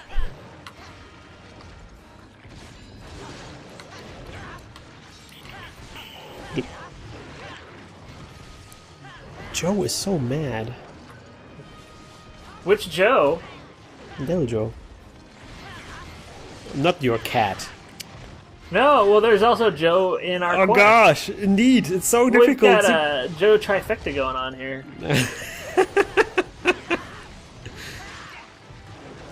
So how is your cat doing, Nick? He's doing all right. He's being finicky about his food. Your two cats, I guess. That, Joe realized that Bob gets like some amazing food, and so he always wants to like eat Bob's food now, and so it's kind of unfortunate. Oh, whoa! He's falling all over the place. Oh, I think he's kind of. The tail! The tail! Good job. I had no idea you can actually You cut. don't. Oh no! Joe is setting up. Wow, Joe is like being super boss. He set up a trap and a barrel. It was like almost instantaneous. I think Joe is cheating. Noob carves. Wow, and even noob carves. I'm gonna get up. No, wait a minute. Noob carves during a trap is not so cool. Ha! Blocked it! like a boss. Screw you guys, I'm gonna noob carve. Devil Joe scale obtained. Oh gosh. No! Oh gosh! This was okay. Too much luck. Speaking of Pokemon, I've been playing a lot of Madden lately. Madden 2013. Topical. It is like in Pokemon 2013 or in Madden 2013, you can purchase cards, right? You have football cards, whatever. And these football cards have like a random assortment of players who all have different players. You can develop a lot of these players if they're rookies. And they all have like insane amounts of stats and abilities according to like their position in the football game. So I've been trying to kind of approach it as though I were playing Pokemon. So you're trying to collect all the players? Well, it's kind of hard to collect all the players because each pack probably costs about... I mean, it costs as much as a... what? A pack of Magic cards does. Oh, so you pay real money for it? Yeah, it costs probably about $5-6 if you want like the top tier. Is there a way to not pay the money for it, but like in-game money? Yeah, if you win games in Madden 2013 against other players, and then also against computer opponents, you get coins, but then you can also like win packs of cards. All right. But it's like so you have to make a team, right? So each team's got 12 players on it, on either side, offense and defense, and then you got your special teams guys, your punters and your kickers. Like the mathematics behind how all of those cards work together is mind-numbing. Like I've been literally trying to figure it out since I got the game in September. Wow, and you still haven't figured it out? Well, I mean, like, it's pretty easy because you just hit a button that says make mathematically best team. But, it's the mathematically best team. Because each player has a history of, like, what teams they've been on, what positions they've played, what other players they've played against, what stadiums they like to go against, what parts of the field they have problems with. So, if they're a right player, but they like being on the left-hand side of the field when you're on defense, then, like, there's just this amazing amount of customization and things that you can do. It's sort of like a combination between like game. What's that Games Workshop game? Warhammer. Oh yeah. Warhammer with like Pokemon. I'm really amazed that they have even those statistics. I wonder if there are some like databases they're like accessing from. Yes, I've actually. It took me about a year, but I finally tracked down at least a database of player data. And so, like, there's 250 stats per player. And then, in addition to that, there's a lot of stats that, like, they hide. So, like, likelihood, according to last year's in real-life performance. Oh, he's limping. Hey. Cap! In last year's real-life performance, their, like, behind-the-game stats sort of change.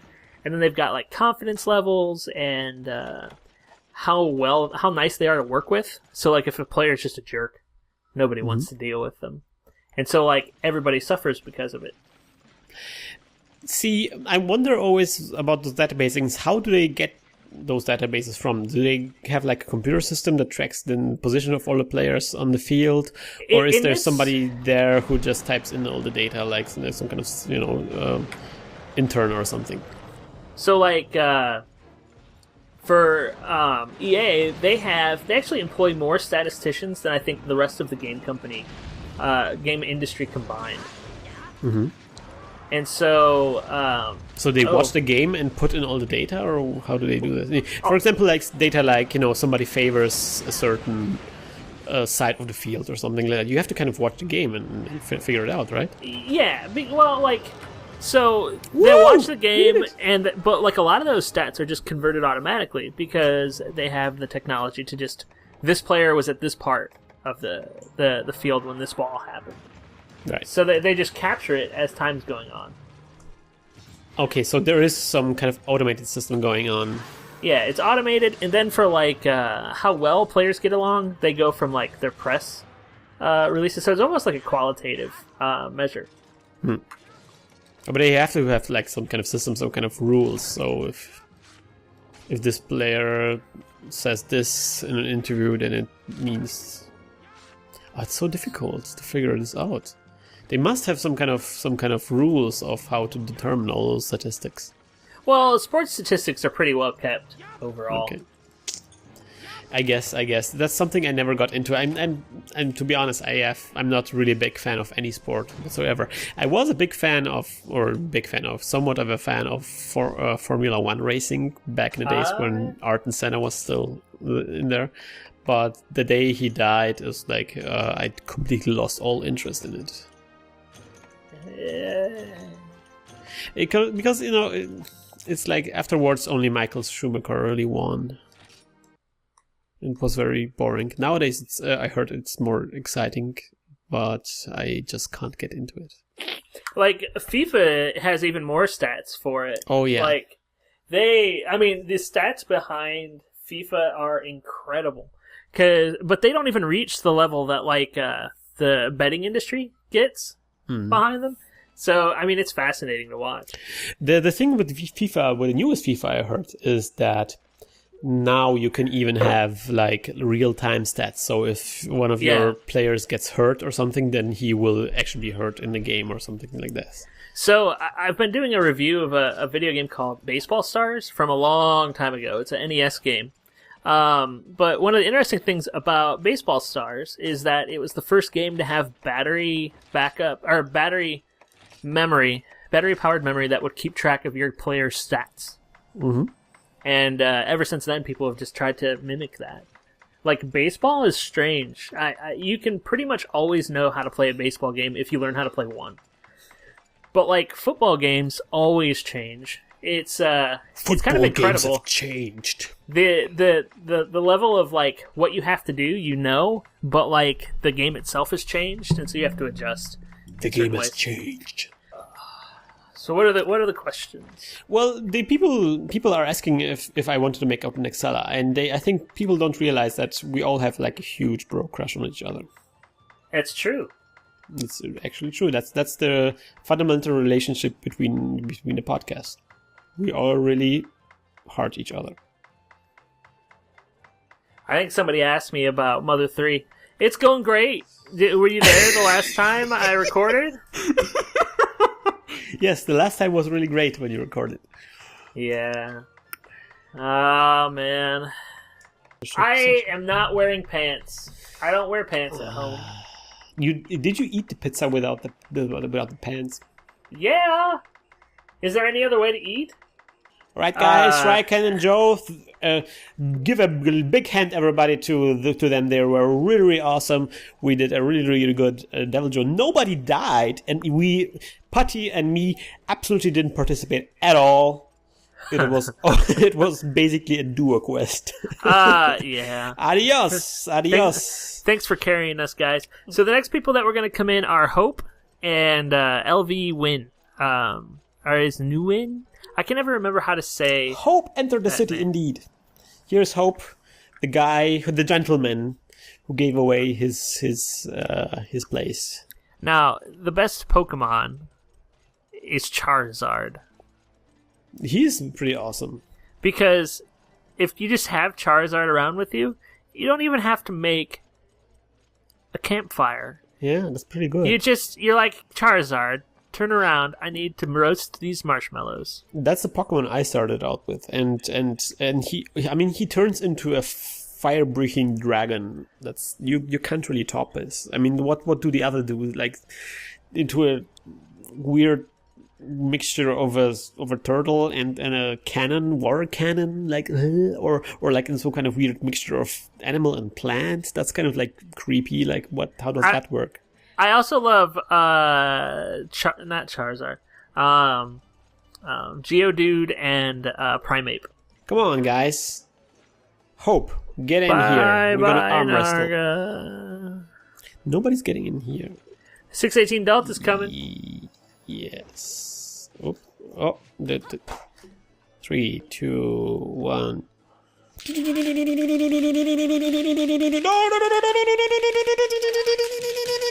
Yay! I'm the winner. Winrar. So have you played some more Tokyo Jungle? Yeah, I've been unlocking stuff here and there. How far have you defeated like the single player mode already? No, I've almost unlocked all of it. I just unlocked the chicken and the gazelle yesterday. Oh wow! 2 days ago. I'm still early, you know. Oh man, I unlocked way more than you did, but I think the person from our podcast who is doing the most in Tokyo Jungle is Naxala or Shepherd. They both are like super advanced. We can't reach them. They have the upper hand, you know. They're untouchable. You know, you just gotta start mowing lawns, and then you can save up for a PS3. Yeah, it's like Kusuragi said, you know, you need just get a second job for a PS3, because that's what fans of the PS3 do. They just get a second job. Wow. Nice. Some really wonderful, steamy putty vision going on here. Mm-hmm. Yeah. I'm liking this. Whoa!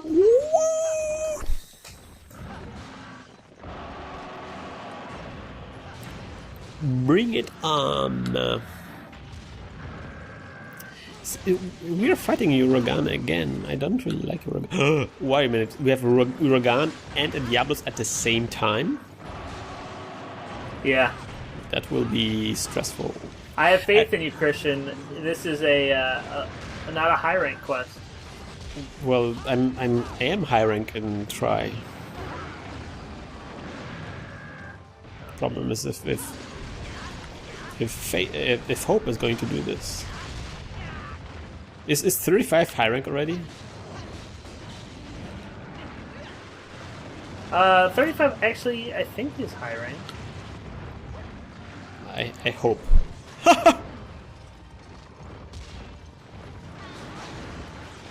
Oh wow.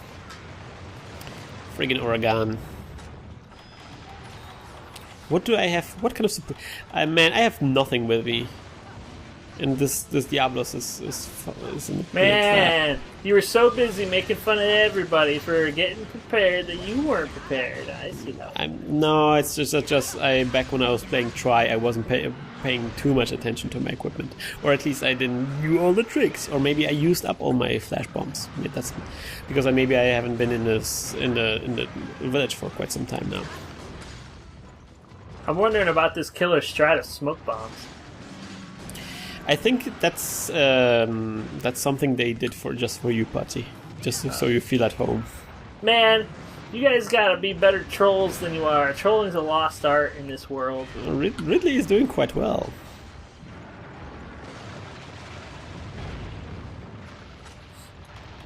Man, I really don't have any flash bombs or anything. Oh well, Diablos just ruined my day. Oh, I just want to get out of here. It's so stressful. Come on. Oh, nice. Somebody healed me already. Ah! That was shocking. Alright, so let's hear a question. Yes, indeed. No, oh no. Whoa, Diablos is teleporting all over the place like a looper. I think we need to close her loop. Oh man. Hi, Patty. What are you doing on the ground here? Patty, are you a looper as well? I am. Because you just teleported. There's a lot going on here. It's a lively quest. Gosh. This is confusing. What is going on? What the what? Oh no! I was being smashed by the Uragan. Come on, Uragan. Uragan is confused as I am. Oh no! But Diablos knows what she's doing. Or he's doing. Man, somebody thinks they're being clever. Now you know how we feel, Patty. I only do it when it's amazing. I don't know, I think it's pretty amazing here now as well. Because I'm sick and I'm fading. Fading? It's the illness, it's gotten to you. Oh gosh. Yeah, I've already called I didn't call, I texted my boss. Like, I'm going to come in on Monday. Uh-oh.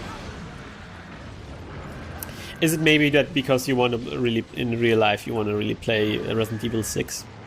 I'm level 89. In Resident Evil 6? In WoW. So because you played a lot of Resident Evil 5, so is Resident Evil 6 something you're interested in? I'm mostly interested in to see what the story goes with. I know that 6 has a lot of things that they wanted to do in 5 originally. Uh-huh. So like the co-op stuff that where you get in random people. But I know also that 6 is probably the worst game Capcom's produced in a long time.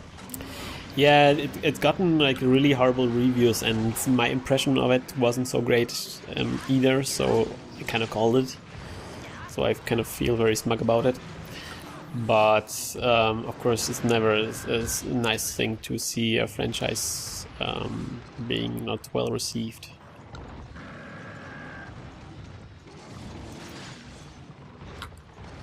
But yeah, it seems like they kind of went to this very action game. Like the thing they did with Resident Evil 5, which was like a very action game oriented approach. They kind of did the same thing with 6 now. And it seems like finally they went too far with it. That fans are kind of, or the people who really enjoyed Resident Evil, the previous Resident Evil series, are not really going there anymore with them. From what I understand, the Leon's campaign is fun, and then Chris's campaign is awful. Yes. That's what was my impression as well. But then Leon's campaign isn't so great either. Like there are some really awkward things. And I thought the Conan, is that his name? What is his name? Conan something? Conan? The guy on the TV who did the Conan O'Brien, yeah. Yes. So he did like this wonderful review where he did like thumbs up and stuff like that, and he pointed out also like ridiculous things that you can't get through because there's a chair in the way and stuff like that, Well, that's a good old fashioned. Oh, there he goes. Oh, he's dead? Yeah. No, he's dying. Oh gosh, we need to revive him. Quick CPR. But yeah, that was something. The funny thing is, I had like exactly the same joke with a friend of mine, with whom I played Resident Evil 4, where we just spent at least 5 minutes just high-fiving, like thumbs-upping each other, and just laughing about the ridiculous responses, like this incredibly purposeful appreciated. Well done, appreciated. Because they are also always like like answer immediately, like almost they fall into each other's lines. You know what I mean? Yeah. Well, I mean, give me an egg. I need an egg. I want an egg. I love an egg. Exactly this. I want an egg. Wow. What happened there? Amazing things, I'm sure. Just like double KO. Wow, Hope and Ridley are super pros at this game. Well, we also didn't get level appropriate gear. Oh, are they high rank or This or is a low rank quest. That's what you meant at the beginning, because I thought you said high rank. Yes. Oh, but only one horn of Diablos is broken. That's okay. I didn't bring a hammer, and I should have. All right. Does anybody have questions? I guess Hope and Ridley can ask questions. What they sorts may of questions ask. do you have? Yes, we did it. We did it indeed. We are so happy.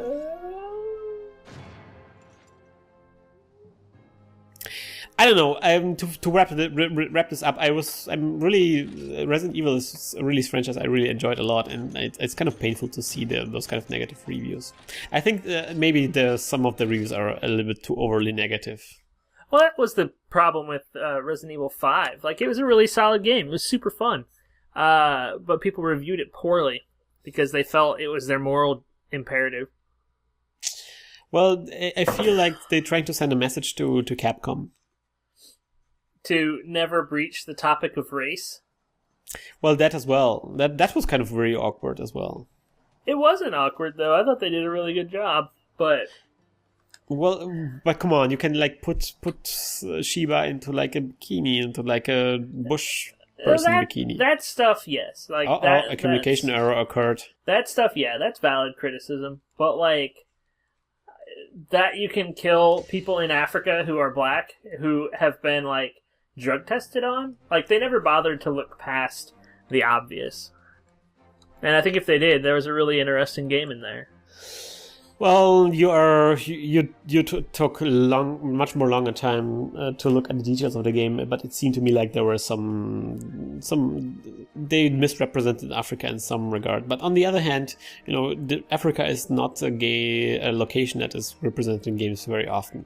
So yeah, and if other locations are represented, then they are often also like simplified. So it's kind of difficult to say. I just really wanted them to do, because Resident Evil 4 is one of my favorite games ever. It is, I don't know, for some reasons it's just everything gels so well, so perfectly with this game. It's such an influential game as well. Yeah. What control settings do you use? There are different ones. I use this. Wait. I use this. Oh, I can't type while I'm in menu. Okay, you guys can see right now.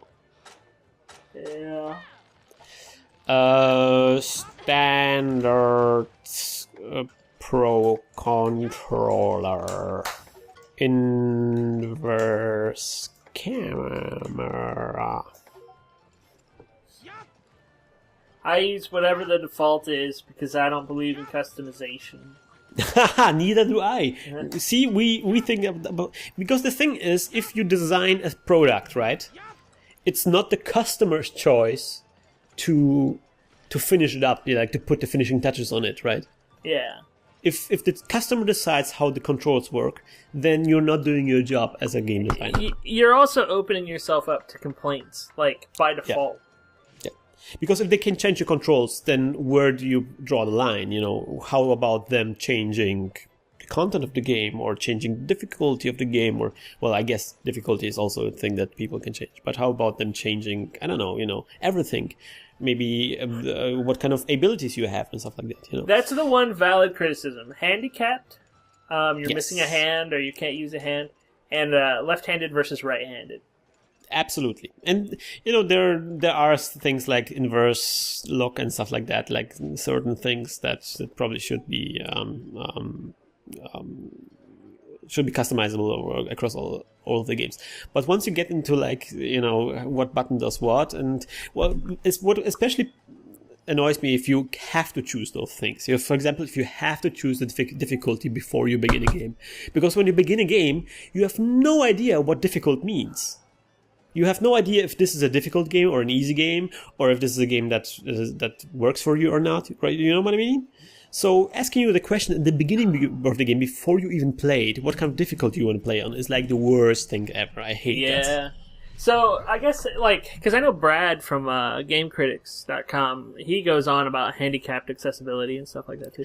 Oh, The funny thing is like so many game designers spend so much time on customization of controls, and they completely ignore like a growing group of people that can't play their game. So Hope asks a question in ways you do not get. What? In what ways? Wait a minute. In what ways do you get your friends to play Monster Hunter? I call them on the phone and I say, "Hey, play Monster Hunter with me." I don't actually. I tried to get a friend of mine to Monster Hunter, and he started playing Monster Hunter Portable 3rd. I think yes. And I played with he started playing Monster Hunter Portable 3rd and Try, and we played in total maybe 5 missions together, and it's just not his thing. And the thing is, I'm always trying to also make my girlfriend play games with me, and that also often fails. For some reason, I'm not really sure why. She's just not into it, and I always feel so bad because even if I eventually get her to play with me and she's clearly not enjoying herself, it feels like, you know what I mean? Yeah, the last game Kristen and I played together was New Super Mario Brothers Wii, and I got so bored that I would just grab her and carry her across the entire level. Oh wow! And because she wasn't able to solve the challenges. Yeah, it was a terrible moment in my life.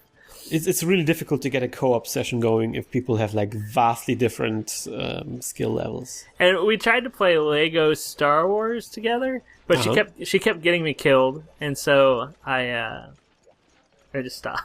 So Hope and Ridley, thank you guys. Thanks for being with us. You rock. I'm on a plane. I'm leaving on a jet plane. Don't know where I'll be back again. Oh, I do know. Hopefully next weekend. I'm excited. Probably in November I'm going to go to Pennsylvania for a week. Thanks for waiting for me. Sure, dude. For some reason, I'm writing on all caps. Maybe I'm not really sure why I'm doing this.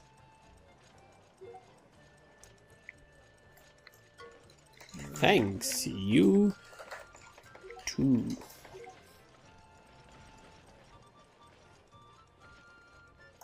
Maybe I can make a heart. I want to make a heart. Yes, I can make a heart. Yay! Why? Why are you doing this to me?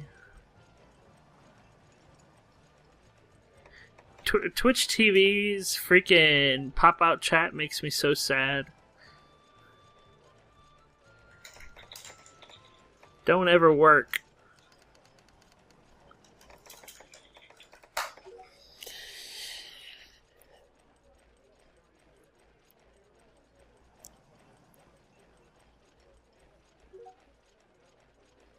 I shall. Woohoo!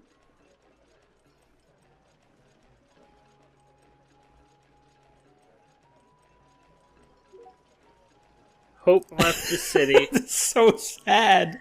So sad. Despair. Ridley as well. Oh gosh. We're on our own. Blaze, is that the next one? I think so.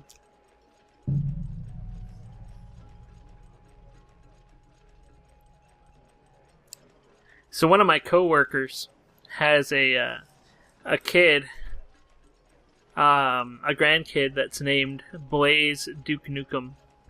That's really a name? Yeah, it's their name. Is that like an artist's name, or is that something that he actually picked? He is what you would call a right-wing conservative who loves guns. Are they allowed to do something like this to call their kids good Duke Nukem? Hi, good. Yeah. So I have a friend of a friend is called. He legally changed his last name to Rocket, Nice. and now I think he's called like Daniel Rocket. Daniel Rocket. That's a good name. I think so too. Well, of course, it's in the rocket in German, so it's Rakete. Oh, God. Why is Twitch chat not loading for me? Because they don't want you out there. You posted too many links to 4chan there. Apparently.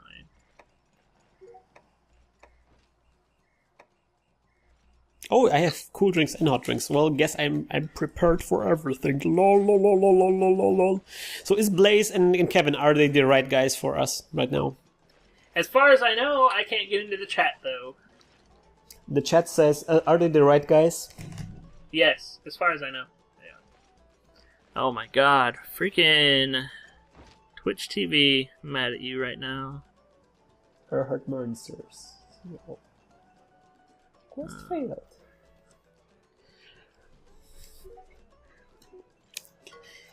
Great. Post your quests. Let's do this. You gotta type softer. Type softer. Type softer! Damn it. Making me cry. Yeah, there we go. Oh yeah. I'm gonna go straight to bed after this. Maybe I'll sleep this off. You? Yeah. Sadly, I need to.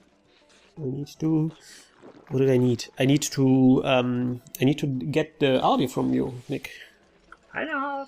Because I'm gonna take all the files with me to Poland, so I can edit the podcast while in Poland. By the way, this podcast might come a little bit later because there is. I'm not really sure if I want to get internet in Poland, so to upload. Why? Now I can't even connect to Twitch.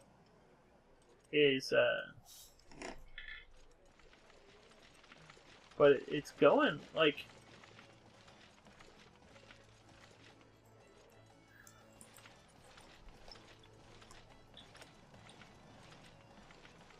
Oh, Blaze posted a quest. Blaze is the man with a plan. The plan is to get double trouble. Oh. Intriguing. Let's do it. Kevin just agrees. He just doesn't mind. Then we are going to do this. Are you? My dedication. Are you really that tired? Well, I'm just getting more and more sick, so more and more irritable. Ah, man, Nick. But I never saw you. The most irritable I experienced you was the last time, I feel, when you had to struggle with Audacity because it crashed. Oh man, I was so mad. You were super mad. You were like Devil Joe. But even then, you were mad at Audacity, not at us.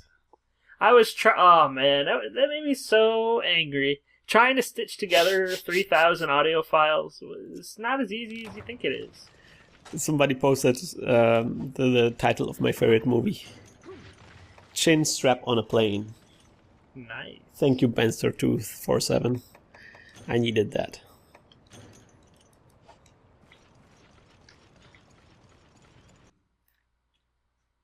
It starts me in the water. Blaze is super fast. Blaze is like the Flash. We do need a Monster Hunter Nightmare. Oh yeah, well it's soon. It's the time again to do the Monster Hunter Nightmare, right? Yeah. Our Halloween episode.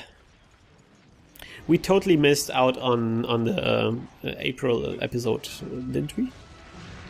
Did we? Was it the one where we did? I'm not really sure. That was the one that we did. Peace Walker. Was that really? Oh man, it's so confusing.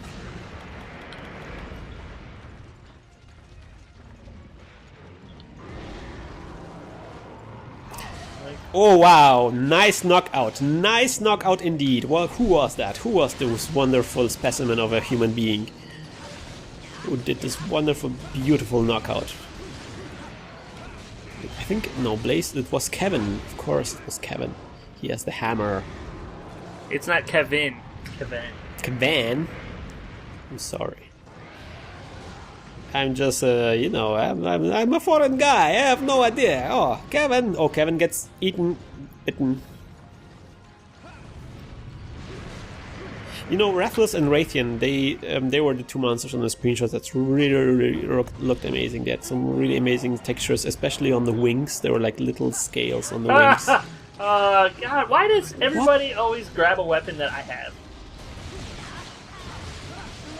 Everyone always is like, I'm gonna use the thing you're using, yeah. Are you using a hammer as well? Yep. Oh. I guess I could have used something else. What did you... Whoa, there's a Raytheon. Uh-oh. I'll be alright.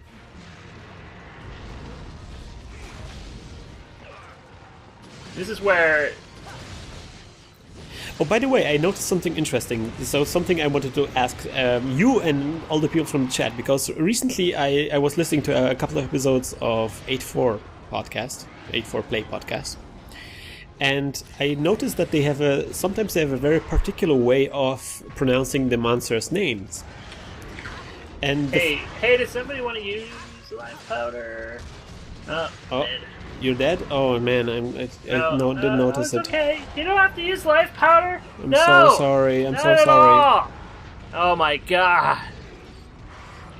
So 8-4 podcast, they have a very particular way sometimes of pronouncing the monster's name. So, for example, for a Tigrex, which I thought was Tigrex, they pronounce it Tigrex. Tigrex, yeah. Is that a common thing? For some people. I think there was also a different way they pronounced Raytheon. They didn't say Raytheon on... Well, if it's a Rathalos and Rathian? Rathian or something, or Rathan or something. I'm not really sure. It sounded differently as well. And I was like, maybe we've been... Because they are the guys who translated the game, right? So they should know. That's true. Am I right or not? So it's... Well, I imagine it depends on how you pronounce the Japanese syllables. That's true as well. But when you're localizing something, you're trying to get it out of the language it was in and into your language. So, wow, geez, these guys are super angry right now. They're like, Oh, look, there's a moment here where I could use life powder and save everybody. No. Oh, good job, Putty. Good job. This is great. Great job. I'm so sorry, Putty. I feel guilty. Yeah. It's okay. It's okay. Man, I'm not really doing this strategically very well because I'm just attacking Raytheon, even though I probably should attack Rathalos. Oh, there's going to be flames.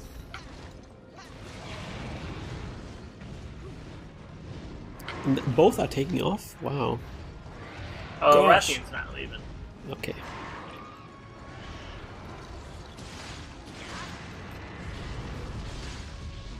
Oh. Rathian you can kill really fast. Oh, wow. Or she can kill you really fast. That's also true. But that's true with every monster in this game, isn't it?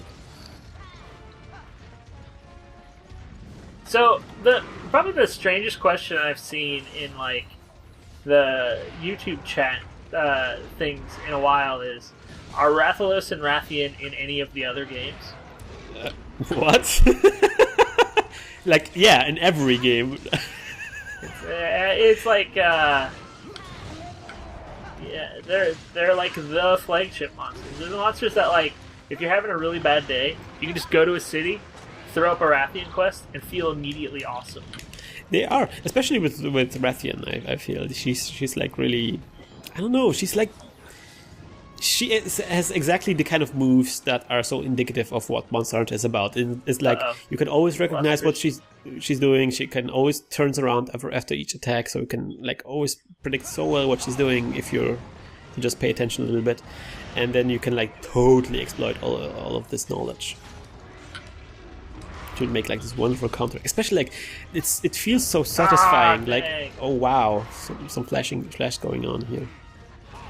It feels That so was a bad satisfying flash. to approach Rathian, like when she's doing like the fireball attack, like approach her head from the side and like do like a meaty attack on her head. Ugh.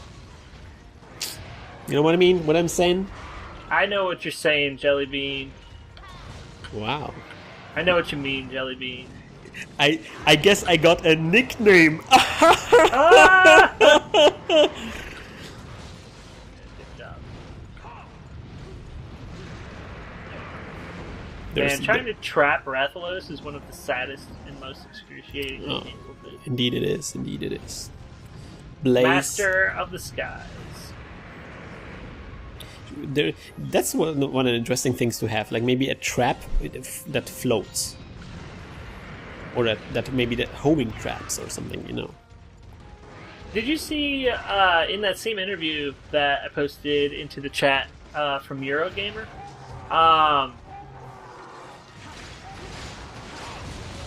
Yes. They said that the one thing that they want to add is Woo! a target. Target? Yeah, a targeting system. Well, don't they already have this with a 3DS? Maybe, I'm not sure. I haven't really seen in the game active. They have like an auto target, target system. They have a system where the camera is following the monsters, which for many people was like heresy because it was kind of the thing that stopped many players from playing the game. But also at the same time, it was so important to be able to hit like individual parts, you know. Yeah. I think the individual part thing, like, that was the thing that sort of turned me off of God Eater. Like, you could target this specific part if you want to. Yeah. But it was very messy. Alright, if we can trap him... No, tail! Oh, Blaze, come on, Blaze. We need to do this. The tail must go. Yes! Look at this! Look at this! How awesome is this? Oh, now we have to capture. Yes! Oh, come on! No, don't fly away! Don't! No, at least we got the tail. The tail's in a trap, even. We trapped the tail. That's cool. Oh, come on, you're not into it. Oh, look, Rathian is landing right in our trap.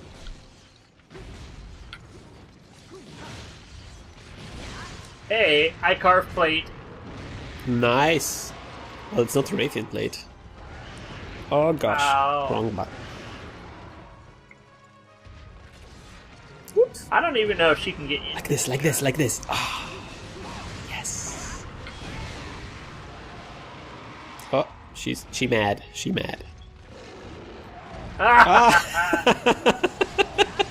It's like the one scene from Ronin, you know. We set the I've trap. not seen that movie. Oh, you should see Ronin. That's such a great movie. Have you seen the Romance of the Three Kingdoms movie that John Woo made? No. What is it Red called? Cliff? Oh no, I should watch it. It's Sounds probably like an one awesome of the thing. best movies I've ever seen. It actually has outsold like everything in China Wow. by a significant factor. It has every single actor from every single Asian country you can imagine. So like the guys from Chungking Express, Wow. and what's that Ang Lee movie that is basically in porn? Oh yeah, I know what you mean. Yeah, I forgot completely what it's called. Lust.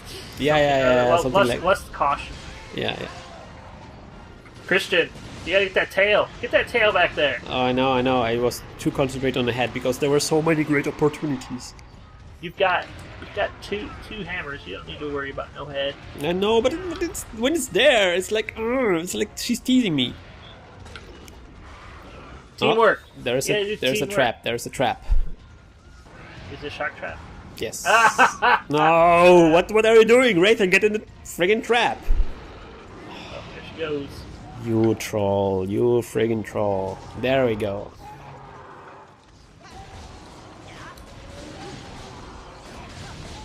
What? I'm bouncing? Why am I bouncing? So if we can do this right, we can get Rathian to kill Rathalos. This would be such an epic ending. Ultimate challenge. Oh gosh. This This is tricky. This is tricky. I think I will need to sharpen.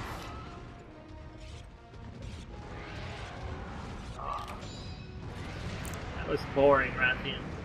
Come on, guys, we need to do this. This would be amazing. Rathian could kill Rathalos right now. Yeah.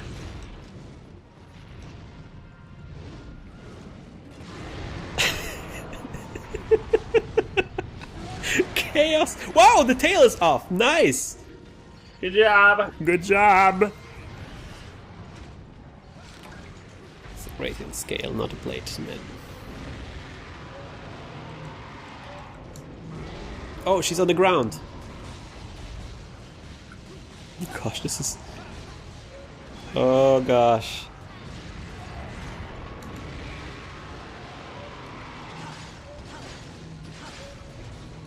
Oh, she's limping as well. They're both like on their final straw. They're both flying away. Well, at least we know where they're going. This is so crazy. I carve plate. No. Double plate! Well, this is a gem mission, so plates are common. It's fine. That's great. I didn't got even one. Oh, I'm sorry. Jelly. If it makes you feel any better, I've got like 30. Yeah, that makes me feel super good. Well, I don't really need plate in this game, I must admit. Wow, that's like some ballet. They just went with the same attack. I'm gonna drink some rations. You see, rations are kind of seem like drinks because the potions the animation you do kind of is the same animation you do with a drink. Oh gosh. Thanks, bug. Did the bug paralyze you? No, the bug, see? Ooh. It's a bro bug. What? Uh-oh, we shouldn't die now. If we I die, checked out twice this quest. I am terrible. the sickness, it's a sickness speaking. Or playing. I wish. Okay, let's quit this dream of the two guys killing each other. I think we need to capture. I forget sometimes that we're on a G quest. Wait a minute. Did he kill her? Oh wow! What a violent way to go. With a super pound to the head. Or a triple pound. Oh jeez. No.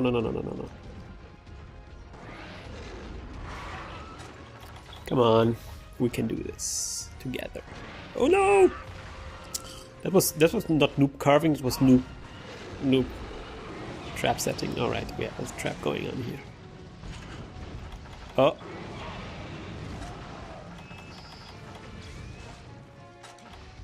Mega potion just in case.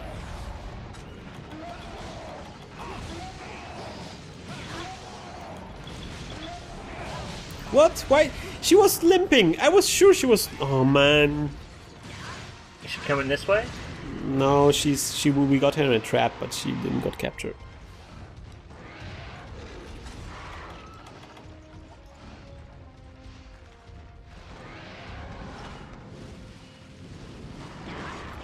Once more. So many traps in this quest. So many traps.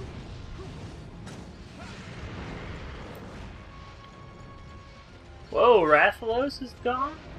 Look, she's limping. She should be capturable. Trank, it hurt, Trank! Trank! We did it!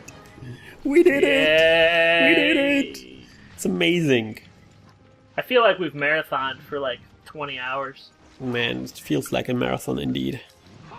We should do that one day. Well, we will do this probably with the ultimate, right? Oh yes! Hey, we could do that.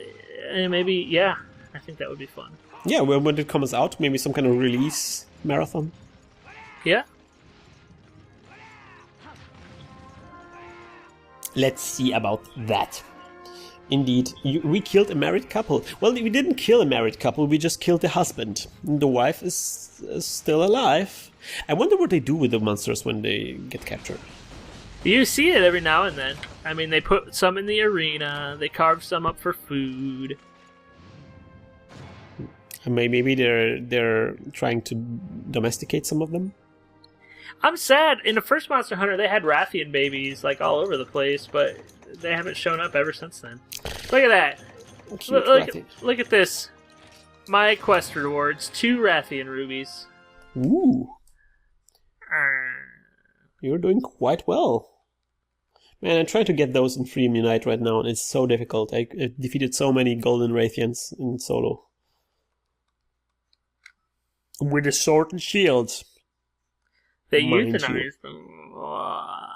Come on, this is so negative. They're not really living creatures, they're digital creations. My wife works for the Humane Society. They take in tons of Rathalos. Yeah. The only ones they're really worried about are the Giganoxes and the Kazoos. Yeah, it's because nobody wants to adopt them. Yeah. I mean, there's weird people, but, like, they don't want to adopt them for them to be their friends. Sure. They want to adopt them because they don't have teeth. Alright, so let us wrap up. Who's the oldest? Plus, I got into Monster Hunter because of you guys. Nice! Wow! I had no idea. That's cool! We're that good. We convinced... And I mean, come on, Blaze did such a great job. He did. He did. He did a better job than me. It's certainly did a better job than me. I mean, those tales... they're all Blaze's fault. So Kevin asks who's the oldest in the podcast. I think that's you, Patty, isn't it? Yeah, I am 30-something. Yeah, I'm 30-something as well, but less 30-something than you are. And the youngest is probably Nexella, right? Who's 12? He's irrational 6. His mind is like 999, but his body is 12. Nexella actually... He got to the max number, to infinity, and then once you do that, then you begin by 0 again. It's like integer numbers, it's like byte numbers during programming. Anyway, it's like like a Millennium Bug kind of situation. So he's 12 actually. That's true. Yeah. How long have you been playing MMO? Well, since PlayStation 2. When was that? Noxella. When was it? Nexella knows. For me, it was when we started with the podcast. I immediately started like a couple of weeks maybe before we started with the podcast. So I started with Try, and I still think it's the best game of the series yet. Launch date 2004. It was never released in Australia. How about we wrap up this wonderful, wonderful fan-inspired podcast? How about that, Nick? I'm glad that everybody got to come along. That's the one thing that we hear the most is, please, can we play with you? And yes. I was excited we got to play with some of you. So hopefully we get to play with more of you more. If you want to interact with us more, specifically me, because I am a terrible person, you can come to the Minecraft server, which I watch and try to freak people out on from the console all day long. Indeed. That's actually a good way to build stuff and interact with the community. Somebody say Bing, please. Can you give me a Bing? Right, here are the wonderful websites which we set up to you, which you can also interact with each other. I would say the best way to interact with us, actually. The best way to interact with us is right now is the Facebook group, where we post everyday stuff, and we usually announce the dates of where the podcasts are being recorded and where the new podcasts are being released. And also a good way to interact with us as well, of course, twitch.tv/TeamworkCast, where all the podcasts are being streamed and where you can live chat with an audience while we are recording the podcast. It is an amazing experience, and I was really, really glad to have hunters from the chat on board this time around. So give me a Bing again, please. Bing. Okay. It's right. the winner! Bing winner!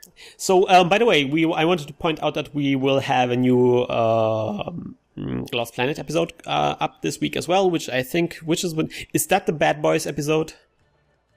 I think so, yeah. Oh man, I've been waiting for this episode such a long time. It's my favorite episode. You should really watch it, even if you don't like Lost Planet, because it's just so hilarious. No, wait a minute. No, that's not my favorite, but I especially like the preview of that episode. So you should watch at least the preview. Biggie Schnaut says that he made a Monster Hunter Halloween roller coaster. I'm gonna go see this thing very briefly because I want to go to bed. Indeed, and me as well. So I think we need to wrap up this podcast. Is there some other video we need to highlight as well? Is there a what video? Is there some other video? Oh yeah, we should highlight the how is it called? The screenshots of Monster Hunter Ultimate, which are somewhere. We're gonna post the link here. Yeah, we can post it on the Facebook group. Oh, yes. Between me and Iceman. Yes. We put all of them up into a thing. If you're not part of the Facebook group, and I realize that Facebook is not the best way to do it, but that's where it's easiest to talk to your fellow hunters. Indeed. But we are working on a better way to do this. Even just stay tuned, and it will be awesome.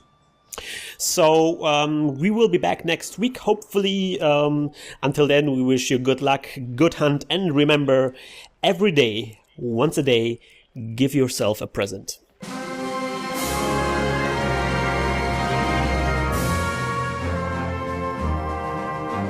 Oh man, Nick, you are tired.